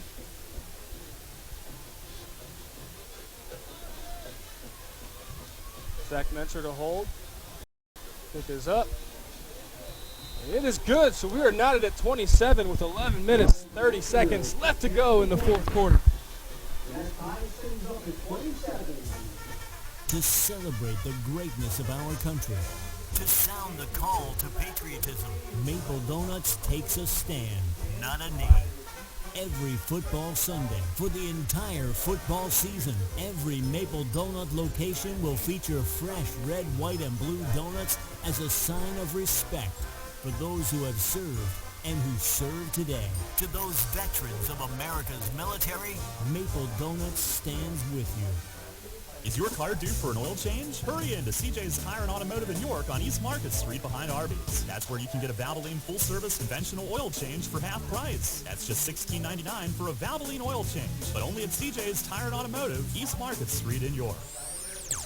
Your county, your teams. Sports Radio 1350 WOYK. First in York, first in sports. And we're back here at Dallastown. We are tied at 27 with 11:30 left in the York Mitsubishi fourth quarter. Well, this is everything we expected it was going to be. Great rivalry game, a lot on the line, division title, playoff positioning for the districts, and it has been a dandy. And where the fast signs kick come from Elijah Workinger, and then we'll get our Browns, Orchards, and Farm Market scoring recap. Workinger tees it, he'll boot it from right to left. Big guy approaches it, hits it. High spinning kick, and this is going into the end zone. They got the wind behind him. That's 8 yards deep. We've seen Dallastown booted in there a couple of times, and Workinger able to work that wind and get it into the end zone. Workinger's 18th touchback of the season. All right, let's get our scoring recap. So they were set up at the 26-yard line of Dallastown, courtesy of a Dennison interception on defense. The Lions go 6 plays and travel 26 yards, take 30 seconds off the clock. And a 3-yard touchdown run by Zach Crossland for his second rushing touchdown. We are knotted at 27 with 11:30 left in the fourth quarter. All right, they line up in that I formation with Smith under center, Strine in front of Nizaire Smith. And they give it to Smith off the left side. He bounces outside. He has a first down. Here he goes across midfield. Can Crossland catch him? And he dives. No! And Smith into the end zone. 80 yards. I see no flags. Zach Crossland dove at the 20 but could not get him. And Smith, 80-yard touchdown run. The Wildcats take the lead. 33-27, 11-17 remaining. Nizaire finds a crease on the left side, sees some grass, and he takes it. Doesn't need much. He's a different breed. He's got more gears than I've seen in a high school running back in this area for a long time. PAT from Grow. The kick is up, and that one's good. The 80-yard touchdown run by Nizaire Smith puts Dallastown back in front, 30-27, 11-17 left in the the York Mitsubishi fourth. And we'll be back after this on the high school football game of the week presented by WellSpan Sports Medicine. Sports injury? Walk into WellSpan Urgent Orthopedics for immediate care. No appointment is ever needed. Our orthopedic and sports medicine specialists are here to treat you. Visit wellspan.org/urgent orthopedics today for hours at our York and Hanover locations. The home for local sports. Sports Radio 1350 WOYK. All right, we are back, and it is Dallastown back in front by a score of 34-27 on the back of Nizaire Smith, an 80-yard touchdown run, and he's having another great night tonight, Gareth. He's got 17 carries for how many yards so far? 190. And 4 touchdowns. Yep. Now he's got 179 yards to get to last week, and he might. There's a boot and up into the wind, and that is caught in the wind, caught by Dennison at the 9. Dennison into the middle of the field, now cuts back to the outside, and Denny out to the 36 or 37-yard line before he is brought down out there. And the tackle made that time was, let's see, Juwan Johnson, I believe. Kai Fennessy. So first down for the Lions at their own 37, now trailing by 7. Let's get our scoring recap. Easy. The Wildcats put Nizair Smith in the backfield. They gave him the ball. He ran 80 yards for the score. His 4th rushing touchdown tonight. He's got 1 of 48, 1 of 80. Down for the Lions now, and they flip it to Crossland on this jet sweep, but he's caught in the backfield, and he's going to go down. Lucas Skelly tracked him down. Great pursuit by the defensive tackle, and he brings him down at the 33-yard line, I believe, 34-yard line. It's a loss of 3, 2nd and 13. Wildcats with all the momentum right now. Last possession for the Lions, they scored after they were set up. 26-yard line of Dallastown after an interception. See if they can respond here on this drive. 4 wides up top now, and they're going to throw it at their bubble screen to Dennison. Dennison cuts inside, gets back to the original line of scrimmage. Nathan Downey is there, and Justin Atwood to knock him back. They're going to mark it out to the 38, so it's a gain of 4, 3rd down and 9 for the Lions. Wildcats struggled on 3rd down defensively in the first half. See what kind of adjustments they made at halftime. See if they've shored up their scheme and get a stop here on 3rd and 9. Dennison had 157 yards receiving in the first half, has added just 6 to that, 163 on the night. Big play, 3rd and 9. Thrown out of the gun, rolls right, looking to throw, stops, fires it deep downfield for Crossland. It's picked off by Tyrell at the 37. Max Tyrell brings it back across the Wildcat logo at midfield, back to the near side, gets away from Nazarenas at the 35, the 30, down the near sideline, knocked out of bounds by the offensive lineman Jared Miller. But Max Tyrell with the pick and a big return, and the Wildcats are in business deep in Red Lion territory, leading it by 7. A 32-yard interception return by Tyrell.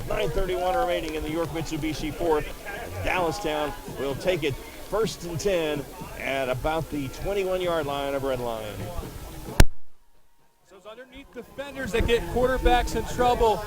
Max Tyrell does a great job using his ball skills, coming down with the interception and coming up with a nice return. Second pick thrown tonight. He had none coming into this game.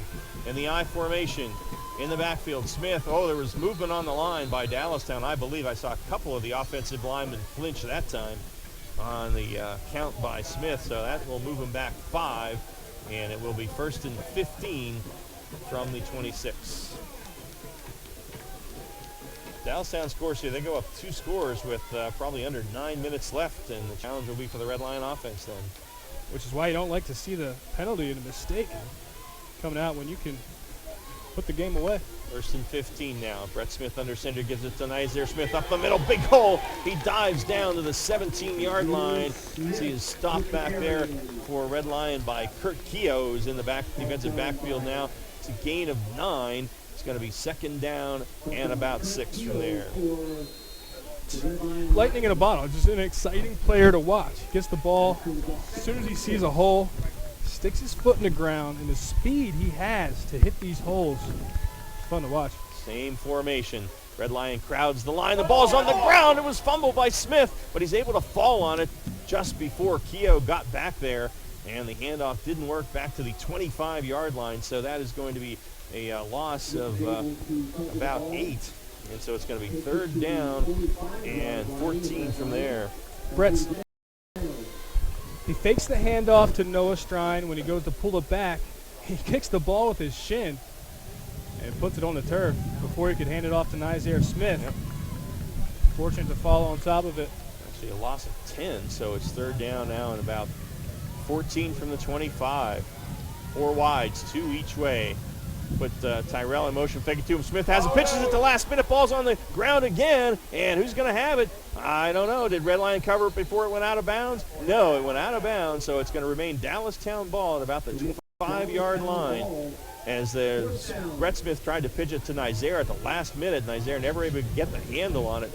So Dallastown fortunate they didn't turn it over, but it is going to be 4th down, and they're going to mark this at the 27-yard line. So 4th down and about 16, and we'll see what Dallastown are going to go for it, I would assume. I don't think they have a field goal kicker from this distance into the wind. They got some pretty good legs, but not that good. So Dallastown's going to go on 4th and 16. So on the pitch, went through the hands of Nizaire Smith, hit his face mask. He had a crease if he could have caught that. And yeah, if you have Nizaire in the backfield, you can go for it. Brett Smith to throw, fires it toward the end zone, but overshoots Ben Ward by a good 3 or 4 yards. So big stop by the Red Lion defense after the pick by Tyrell. Turned it to the 21-yard line, and boy, you could just hear the home fans quieting down because they sensed blood in the water on that one if they could have scored. But the Lion defense comes up big, got help from a penalty, and a couple of times Dallastown putting the ball on the ground. So with 8:07 left, the Lions take it back at their own 27, 1st and 10, still down by 7. When you're moving, get the ball on offense and have one of those penalties. What do we call those, Ron? Drive killers. We see it illustrated by the Wildcats. Yes, indeed. All right, so the Lions offense, the Wildcats defense on the field. 1st and 10 at the 27, thrown, working out of the gun, empty backfield. Takes the ball. He's going to run it. Quarterback draw up the middle and gets out to about the 29. That's about it. And big old Ricky Cole in the middle there to put the kibosh that along with Ray Christus. And they're going to mark this at the 28. Just a gain of 29. A gain of about 2, 2nd and 8. Wildcats seem to have found their footing on defense here in the second half. They could really use another stop here. 2nd down 8. The Red Lion at their own 29-yard line. Thrown. Crossland with him. Fakes it to him. Throne's going to keep it, and he's not going to get back to the line as the middle of that defensive line doing the job. Again, Ray Christus, he's had a heck of a game. The junior at 6'2", 238 pounds, brings him down at the line of scrimmage. May even have lost half a yard. 3rd down, about 8.5 for our Red Lion. So as we approach 7 minutes left in the 4th quarter of this ball game, Wildcats, 7-point advantage, 34-27. 3rd and 9 here for the Lions. 4 wide receivers, 3 up top, 1 near side. Lions go right to left. Thrown takes the snap, rolls to his right. Looking to throw, comes back the other way. Has Skelly there, gets around him, but Ben Ward is waiting, and Ward will bring him down at the 29. Got away from one guy, but not Ben Ward. A 1-yard gain. It's going to be 4th down and 8, and that will bring us most likely a unique physique punt. Lucas Skelly, Ben Ward, great job of not just going after the ball carrier. Stay in good athletic position and let Throne come to them. Throne kicks, and this block, the punt is blocked, and Dallastown has it. Christus got it. Ray Christus with the block, recovered by Nathan Downey, and Dallastown has it 1st and 10 at the Red Lion 24-yard line. That's the danger with that rugby punt. He's close to the line, and Christus got through that time and smothered it, and Dallastown again in great position to take a big 2-score lead if they can drive this one in. But last time they were unable to do it. We'll see what happens here. They're at the Lions 24. When in doubt, you don't know who made the play at the line of scrimmage for the Dallastown Wildcats. Just say Raymond Christus. Chances are he's the one making the play. So 1st and 10 for the Wildcats. Smith under center with Strine and Nizaire Smith behind him in the eye. Red Lion crowds the line. Nizaire Smith gets it off the left side as a hole and dives to about the 20-yard line. So he's put down there for Dallastown, or for by Workinger, and it's a gain of 4, 2nd down and 6.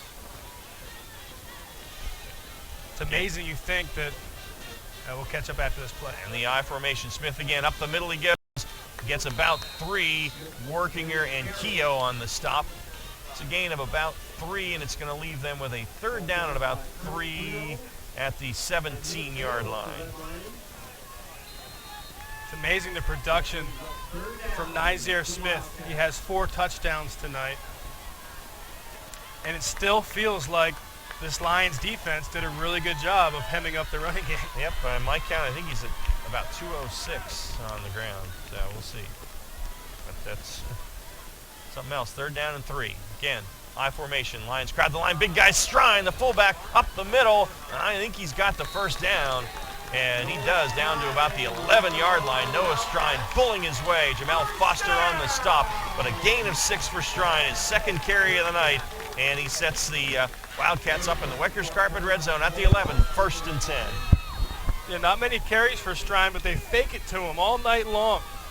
They finally hand it off to him. 2 carries tonight, 1 of 3 yards. The last one is 6 yards for the first down.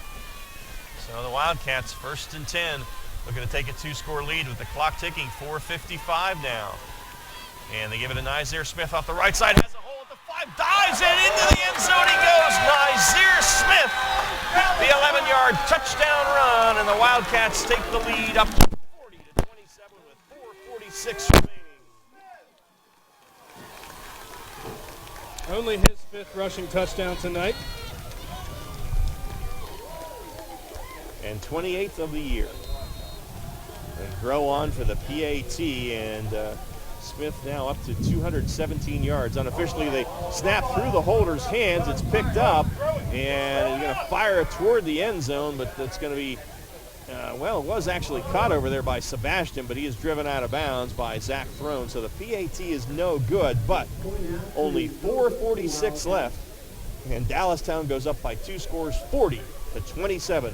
We'll take a break and come back, and Red Lion answer the bell on the high school football game of the week presented by WellSpan Sports Medicine.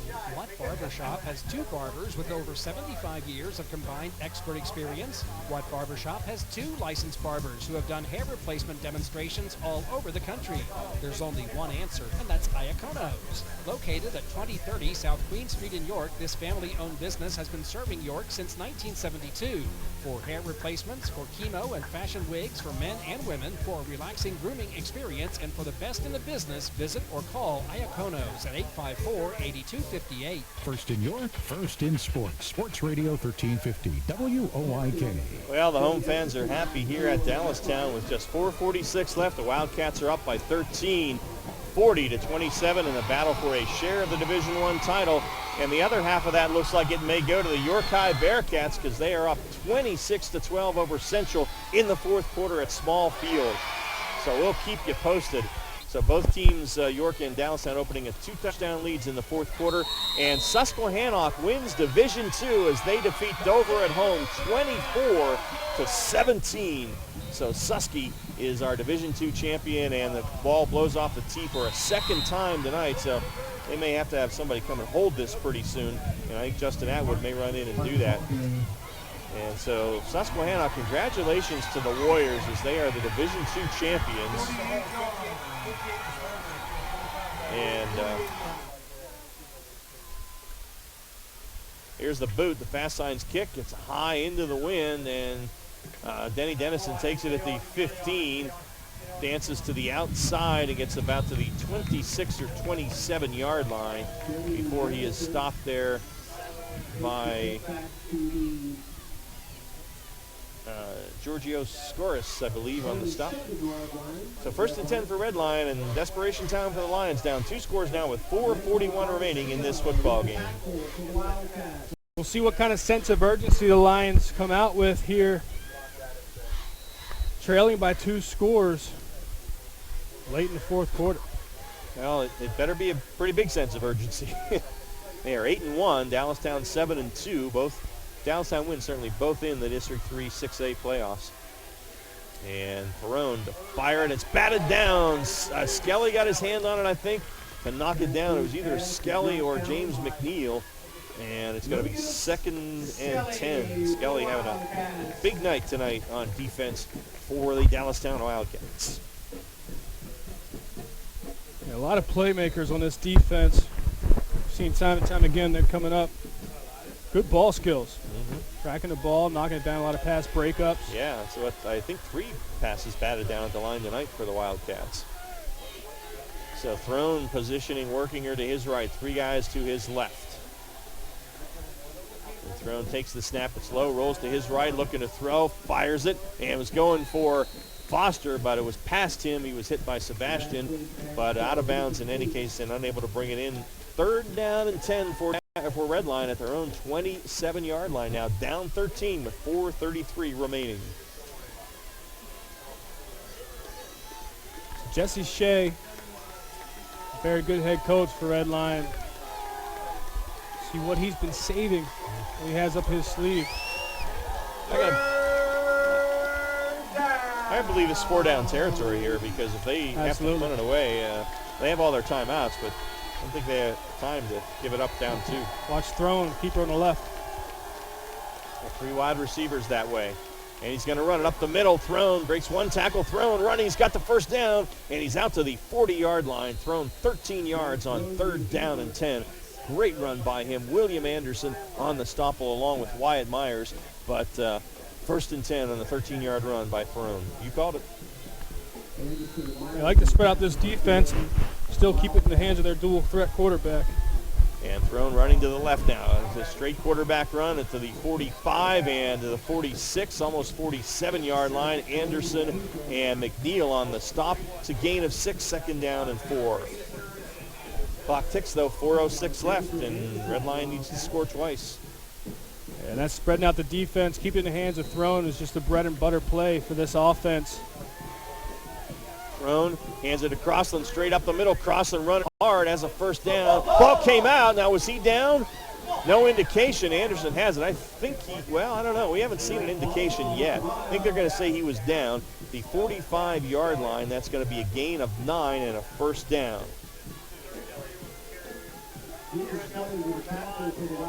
So 1st and 10 at the 45 of Dallastown. And I think that was the right call. I think he was down. And Throne rolling right, looking to throw. Now he's going to tuck it and run, and gets 3 to the 42-yard line. It'll be 2nd and 7 from there. Anderson and Christus on the stop.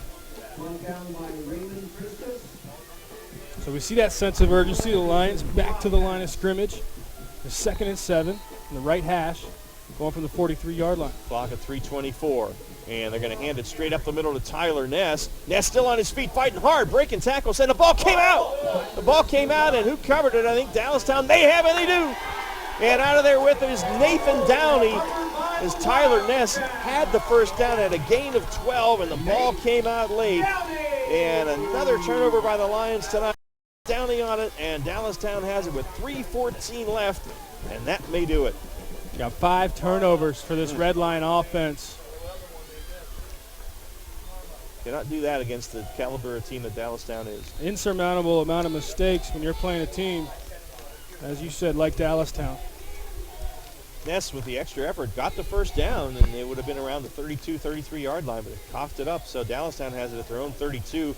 Now Redline has all of its timeouts, and Dallastown just want to kill this clock. Strine, the only guy behind Brett Smith, who's under center, turns and keeps it after the play fake, and Smith out to the 35. He gains 3. It's going to be 2nd and 7, and Redline going to have to start using their timeouts pretty soon, but they're not doing it right now. 3 minutes left. If they get a stop here, I'm sure they'll probably, I would think they'll take a timeout. Down to 2:50, so Dallastown will milk this clock. Back judge will raise his hand when there's 5 seconds left on the play clock. Brett Smith looking at him. Backs in the eye behind him, Strine in front of Zaire Smith. There's the 5-second call. Smith goes under center, turns, hands it to Zaire Smith on the delay. He's hit by Keogh after a 2-yard gain, and working her. It's going to be 3rd down and about 5, and Redline its 1st timeout. Takes a timeout with 2:26 left in the 4th quarter, and we have an injured player for Redline taking a seat on the turf. Yeah, you hate to, hopefully nobody seriously injured at this point. That is Tyrell. Alar Tyrell, who's played well at defensive end, and for Bailey Royer late here in the season, and Tyrell's had a good game tonight. Should get a score here on that York High game. York High was up by 14 in the 4th quarter. See if we've got any update here. Looks like a cramp on Tyrell. They're stretching it out, so painful but not serious. And still 26-12 quarter. Central leading, or York High leading Central, and We told you Susquehannock has won Division II. They defeat Dover 24-17, so the Warriors undefeated in the league and go to 8-2 overall. Bermudian 40-0 over Biggerville in the fourth. Kennerdale's defeated Columbia 49-0. So again, congrats to Chris Groove and the Rams. They go 5-5 this year, rebounding from 0-10. Still no update from the halftime of 26-6 Suburban over Eastern. Gettysburg defeats West York 30-13. So Gettysburg having a good year, tough year for Jeremy Jones and the Bulldogs. They'll finish 2-8. Littlestown leading Fairfield 24-12 in the fourth, so the Bolts about to go to 9-1. Northeastern has a winning season as the Bobcats defeat New Oxford 44-6, so tough year for the Colonials. They are 0-10. And nothing out of Spring Grove, still just a 0-0 first quarter with Southwestern, so obviously not right. It's your scoreboard update from York Traditions Bank as Taru is up and will walk off the field. So again, 2:26 left here in the fourth quarter, 3rd and 6. Coming up for Dallastown. Red Line just took a timeout, trying to slow down this clock as much as they can. Absolute must stop here for Red Line here on this third down. And well, they just indicated a timeout by Red Line. I guess they had stopped it for the injured player, so there's still 2 timeouts left for the Lions. So must stop here for Red Line, and they got to get the ball back. And now it's really, really tough. They have to score, get it, go for the onside kick, get it, and score again. We have 2:26 remaining, so it was a heck of a game. What we expected. Hey, don't close the book yet. We've seen some odd endings in this matchup. Yes, we have. So coming into the action tonight in the 6A District 3 standings, Red Line had the 3 seed. Dallastown was at 6, so Dallastown, if they hang on and win, will certainly be in the playoffs. And they were told here in the booth earlier that they possibly could, with a win, move up to the 5 seed. Red Line will have to see if they lose this where they go. They will certainly qualify for the playoffs. Whether they will fall to 4 or lower, we'll see. If they're 4, they'll get a home game, so that's key. And if York High hangs on to win, they will be no worse than the 5 seed. In 5A Central with the 9 seed, they will most likely miss the playoffs almost certainly if they lose to York tonight. All right, here we go. 3rd down and 6. They pitch it deep to Nizier Smith. Cuts upfield and hurdles and sticks that ball out trying to reach for it. He's not going to get the first down. He stopped at the 41. He's 2 yards short as he was about 5 feet in the air on the back of some players, the Crossland on the stop. So he picks up 3. It's going to be 3rd down and 2, and Red Line down to, well, about 3 really, and Red Line takes its 2nd timeout.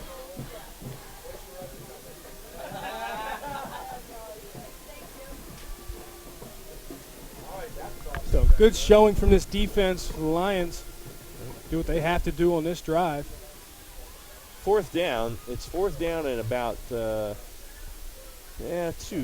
So we'll see if Dallastown decides. You would think they would punt, but you always risk a block, of course. But I think if you take your chances and kick it away, if you don't make it, you give Red Line a pretty short field with about 2 minutes and 10 seconds left. So we'll see what Kevin Myers and crew decide to do here.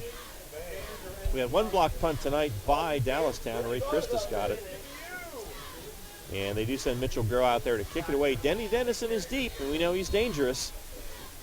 So we'll see what happens here. Unique physique punt on 4th and 2.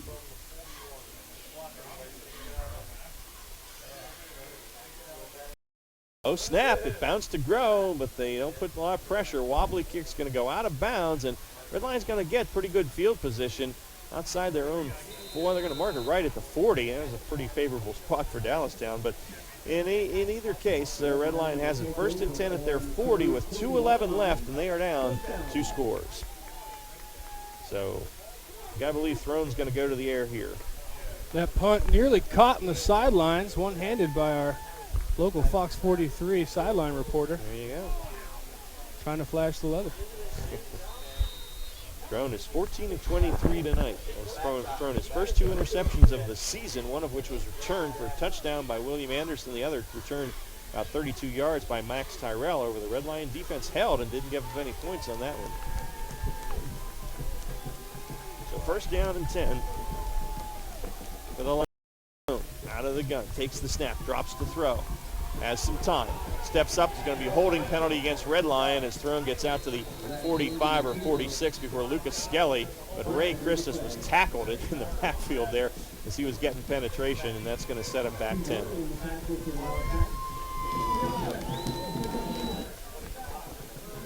Raymond Christus, a block punt earlier tonight. Get a lot of production out of that character on the defensive line. You bet.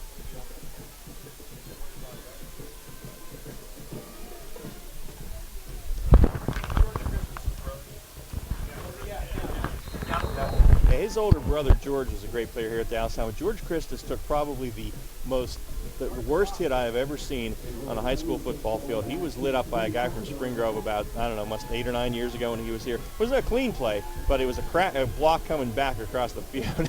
Tell you what, George lost his cleats on that one. All right, first and very long, and the pass by Throne through the hands of Denny Dennison. It was high. Dennison went up down. It's incomplete. It's going to be second down. Our Red Line all the way back at the where are they? 25-yard line. They've got to get out to midfield for a first down. So it's 2nd and 25. Clock down to 1:42. Dallastown hoping to celebrate a big win here on senior night. That's a second uncharacteristic drop we've seen tonight from Denny Dennison. And drops, just like penalties, are what? Drive killers. Drive killers. Yeah, even plays on the field. 3-man line for Dallastown as they will drop into pass protection in the prevent defense, and Throne drops to throw. Has time. A lot of time now. Skelly comes after him. He rolls right, and Skelly, he gets away, still running at the 30, spins away from that tackle, still going. Ward finally has him, and Figdor, and they bring him down at the 39-40-yard line. Heck of a run, but it's taken a lot of time. He gained 15, but the clock's down to 1:20 and ticking. So I guess we missed it when Throne went to the sideline and got greased up. Really? None of these defenders could wrap him up and bring him down. Third down here, 3rd and 10 now for Dallastown at the Red Line at their own 40, down to 1:03 though, and Throne to throw. Fires it across the middle through the hands of Tyler Ness. Had to reach up and a little bit behind him. Tough catch, and he was unable to bring it in. So 4th down, and this is the ball game. Red Lion must convert here with 58 seconds left to have any hope at all. Pass goes through the hands of Tyler Ness. Nearly falls in the lap of Wyatt Myers. All right, so they've whistled it in, and Throne coming in with a play from his offensive coordinator. Play clock is ticking as Throne just now arriving at the huddle. 4th down. All right, we'll go 2 wides each way. And Throne in the gun. Home fans anticipating, calling for defense. Rolls to his left, looking to throw. Fires it high. Dennison unable to bring it in off the right hand, and that will do it. Red Line has one timeout, but they cannot prevent the clock from running out, and Dallastown will celebrate on senior night with a big win. 54 seconds left, but they're going to win it over their arch rival Red Lion. It is 40-27. See the relief and cheer on the sideline of Dallastown and head coach Kevin Myers. They faced a lot of adversity this year. Lost to Hempfield. They lost to York High. Yep. In both games, there was a lot of missed tackles, fundamentals that lack of execution and fundamentals. We'll see here with the Kevin Myers team. And I talked about his coaching urgency when we were here a few weeks ago. Dallastown will go into that victory formation, and Smith will snap it, take an knee, and we have a final from small field, and York High has defeated Central 26-19. So York and Dallastown will be the co-champions of Division I. Congratulations to both of those squads, as the York High Bearcats, quite a turnaround season as well, and they will finish 9-1 on the year. Dallastown Red Lion 8-2, and Central probably out of the district playoffs with that loss. One more snap, and then that is it. The clock will now run out, and your final score, Dallastown 40, Red Lion 27. It was a good one, folks. Stick around. We've got the Penn State York post-game show coming your way next. If you've been thinking of going to college and you would like to play sports there, join our team. Earn a Penn State degree and continue to play the sports you love. 6 collegiate sports are now available, including baseball, soccer, men's basketball, women's softball, and women's volleyball. For more information, check out our website at PennStateYorkSports.com. Once again, that's PennStateYorkSports.com. Is your car due for an oil change? Hurry into CJ's Tire and Automotive in York on East Market Street behind Arby's. That's where you can get a Valvoline full-service conventional oil change for half price. That's just $16.99 for a Valvoline oil change, but only at CJ's Tire and Automotive, East Market Street in York. To celebrate the greatness of our country, To sound the call to patriotism. Maple Donuts takes a stand. Not a knee. Every football day for the entire football season, every Maple Donut location will feature fresh red, white, and blue donuts as a sign of respect for those who have served and who serve today. To those veterans of America's military, Maple Donuts stands with you.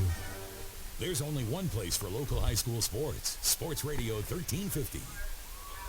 All right, we're back at Dallastown as the home fans celebrate on senior night. The Wildcats with a huge win over their arch rival Red Lions, 40-27, giving Dallastown a share of that Division I title with the York High Bearcats, who defeat Central in a good win at Small Field, 26-19 tonight. So congrats to the co-champs of Division I, York High and Dallastown, and also the champions of Division II, the Warriors of Susquehannock, with an exciting 24-17 win over Dover tonight in Glen Rock. Time now for our scoring recap for this game from Brown's Orchards and Farm Markets. Dallastown started fast and finished strong. Their first possession of the night went 7 plays, 60 yards, finished with a 1-yard touchdown run from Nizier Smith. Who's heard of that guy? Yeah, really. 8:51 in the first quarter. Dallastown took the lead 7-0 over Redline. Following possession for Redline, they went 6 plays, 73 yards, finished the 16-yard touchdown pass. Zach Throne to Jamel Foster with 6:38 left in the first quarter, tied the game at 7s. 2 possessions later, the Lions went 8 plays, 96 yards, finished with a 39-yard touchdown run. Zach Crossland up the middle of the defense. And after a blocked point after attempt, Redline 13, Dallastown 7. Next possession for the Lions. They went 3 plays, 65 yards, a 67-yard touchdown pass. Zach Throne connects with Dennison. 5:43 left in the second quarter. Redline took the lead 20-7 over Dallastown. And before halftime, Dallastown responds with a 1-play, 48-yard touchdown run. Nizier Smith with 1:20 left before halftime took our score. Redline 20, Dallastown 14. Redline got the ball back, and linebacker for Dallastown, William Anderson, comes up with a 20-yard pick six with 1:13 left before halftime. Gave us our halftime score. Dallastown lead 21, Redline 20. Out of halftime, it was Dallastown again. Their second possession, they went 7 plays, 39 yards. It was a 5-yard touchdown run from Nizier Smith. 5:18 left in the third quarter after a missed extra point. Dallastown 27, Redline 20. Redline responds with a 6-play, 26-yard drive after an interception from Dennison. It was a 3-yard touchdown run from Zach Crossland. With 11:32 left in the third quarter, gave us our score. Tied at 27. And Redline. After that, it was all Dallastown. They went 1 play, 80-yard touchdown run from Nizier Smith with 11:17 left in the third quarter. Gave Dallastown the lead 34-27. They put the nail in the coffin on a 4-play, 24-yard drive. It was an 11-yard touchdown run from Nizier Smith with 4:46 left in the game. Gives us our final score. Dallastown 40, Redline 27. All right, it was a humdinger as we expected, and I'm glad you were with us here on Week 10. Take a break, come back with our final stats, brought to you by WellSpan Sports Medicine after this. Brown's Orchards and Farm Market in Loganville was built on teamwork, commitment, and passion. For over 65 years, Brown's has been a delicious destination for hand-picked fruits and award-winning bakery treats. As we celebrate football season, make Brown's Catering your tailgating headquarters for barbecue, party trays, wings, steamed shrimp, giant 2-foot subs, Browns applauds every football player, coach, cheerleader, band member, and parent for your teamwork, commitment, and passion for the game. Come to Browns in Loganville to celebrate the big win. BrownsOrchards.com. Sports injury? Walk into WellSpan Urgent Orthopedics for immediate care. No appointment is ever needed. Our orthopedic and sports medicine specialists are here to treat you. Visit wellspan.org/urgent orthopedics today for hours at our York and Hanover locations. First in York, first in sports. Sports Radio 1350 OYK. Final stats now from WellSpan Sports Medicine for the Red Lions, who go to 8-2 and 5-2 in the league as they walk off the field. Dejected certainly, but you need to get it back together because they'll probably be playing in Hornfield next week in the district playoffs, and they certainly have the capability, I think, of winning a game or two there. That's a good team, balanced offense. And what a year that they turned out when everybody in the community thought this was going to be a rebuilding year for Red Lion. Absolutely, and you're right. Shea is a good coach. He knows, he was the offensive coordinator of Bishop McDevitt when they had Andre Robinson there, and they beat West York in the championship, or the district championship game about 5 years ago. So he's been around a program that wins consistently, and certainly Red Lions had that reputation anyway. But he's got these guys believing in themselves, so they're in good shape. Our final stats tonight: Zach Crossland, 8 carries, 67 yards rushing tonight for Red Lion, 2 touchdowns, runs of 39 and 3 yards. Zach Throne, the quarterback, 25 carries, 122 yards on the ground. Elijah Workinger, the big fullback, 1 carry for 4 yards, and Tyler Ness, 1 for 12, 35 carries, 205 yards for the Lions tonight. Through the air, thrown 14 of 26, 188 yards, 2 touchdowns, but 2 interceptions, and they hurt. One was returned for a touchdown tonight. Touchdown passes of 16 and 67 yards, and those were Throne's first 2 interceptions of the season. Dennison, a big night, receiving 8 catches for 163 yards, but in the first half he had 157 of those yards, including a 67-yard touchdown reception. Zach Crossland, 2 catches for 8 yards. Tyler Ness, 3 for a net of 1. And Jamel Foster, 1 catch for 16 yards. That was a touchdown reception. 393 total yards of offense for the Red Lions as the Wildcat Band takes the field for its post-game performance here. For Dallastown on the ground tonight, well, a ho-hum evening for Nazir Smith. 23 carries, only 223 yards tonight. The slacker after 367 last week. 5 touchdowns, now 28 on the season for him. Brett Smith, 10 carries for 21 yards net. He had a couple of losses in there. The fullback, 2 carries, 9 yards, and Max Tyrell, 3 for 5, so 38 carries, 258 yards on the ground tonight for Dallastown. Through the air tonight, they did a better job tonight. They threw enough to keep them honest defensively. 9 of 15, Smith was, for 91 yards, was picked off once, and did have an 18-yard touchdown pass. No, he did not have a touchdown pass, did he? No. It was picked off once. All right, receiving Nate Downey, 3 for 30. Ben Ward, 2 for 14. Nazir Smith, 1 for 7. Max Tyrell, 2 for 30. And Jordan Cook, 1 for 10. 349 yards of total offense for the victorious Dallastown Wildcats. So we're going to take a break, and we will come back with our Sure Save Neighborhood Markets Player of the Game, the York Traditions Bank post-game scoreboard after this. Is your car due for an oil change? Hurry in to CJ's Tire and Automotive in York on East Market Street behind Arby's. That's where you can get a Valvoline full-service conventional oil change for half price. That's just $16.99 for a Valvoline oil change, but only at CJ's Tire and Automotive, East Market Street in York. Get your football party started with great Best Yet products from your neighborhood Sure Save markets. Pick up party platters with $18.93 deli items. Team up Best Yet hot dogs with Best Yet Kettle Kit chips. Get Best Yet 12-packs of soda and Best Yet Rising Crust pizzas at Sobel's Market in Shrewsbury, Stewartstown, Whiteford, and East York, and at Mel's Market Fresh Foods in Spry. Your county, your teams. Sports Radio 1350 WOYK. First in York, first in sports.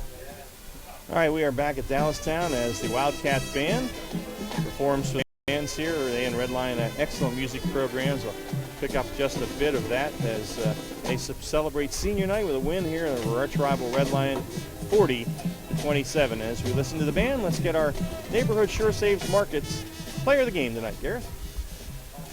Well, we'll go with some honorable mentions first, and that's going to be the defense. William Anderson, Raymond Christus.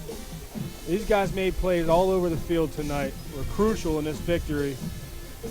And I'm leaving out some guys, too. There are plenty of other guys that deserve mention. Also, that offensive line really gets this run-first team its identity and allows the player of the game, Nazir Smith, to do what he does. And what he did tonight, 38 carries for 258 yards and 5 touchdowns. 23 carries for 223 yards and 5 touchdowns. The junior, 5'9", 175-pound running back. Yeah, he comes back next year. That's a scary thought for the rest of the league. So in the last 2 weeks, this guy has had 590 yards rushing against two pretty the Central and Red Line, too. Yes. He wasn't playing bad teams. So congratulations to Nazir Smith. A heck of a finish. And he's playing next week in the district playoffs, too. So congrats to him and the Dallastown Wildcats. Now our York Traditions Bank post-game scoreboard. The other big game in D1 tonight, the York High Bearcats claim a share of the division championship along with Dallastown as they defeat Central in a good game at Small Field, 26-19. So congratulations to the Bearcats. And Central ends its season with 2 losses. They'll end up at 6-4. Tough year, and they'll probably miss the district playoffs. Not a tough year, but a tough ending for them. And Susquehannock wins Division II. The Warriors with a 24-17 come-from-behind win over Dover down in Glenrock. So the Warriors will finish at 8-2 and move into the district playoffs as well. Congrats to them. And Dover will finish with a good year, 6-4. Other scores tonight: Bermudian leading Biglerville 40-0 in the fourth. All the others are finals. Kennerdale over Columbia 49-0. Congrats to Chris Grube, 5-5 this year for the Rams after 0-10 last year. And you and I both think he's got that program heading in the right direction. DeLone finishes big with a win over arch rival Hanover, 54-0 over the Nighthawks. So the Squires will end their season probably at 8-2, but miss the district playoffs. Suburban, just a halftime score over Eastern, 26-6. Obviously, that's further along with no score. Gettysburg defeats West York 30-13, so tough year for the Bulldogs as they finish 2-8. Littlestown ends up at a 9-1 record. They defeat Fairfield 28-12 and move into the districts. Northeastern gets a winning season, 6-4. They defeat New Oxford 44-6. Tough one for the Colonials as they finish up at 0-10.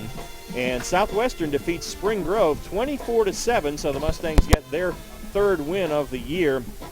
And Spring Grove will finish up at 1-9. So that's going to do it here. Again, our final score is the Dallastown Band serenades us here, 40-27. The Wildcats over the Lions of Red Lion. For Sean Heisey on the video for Game Time tonight, from over the years, Annette Boyer, Wayne McCullough, Andy Bria, and Gareth Hissong, and for Jim Harden, as always, pushing all the right buttons back at the station there, I'm Ron Ruman. Thanks for listening, folks, and we'll see you down the road.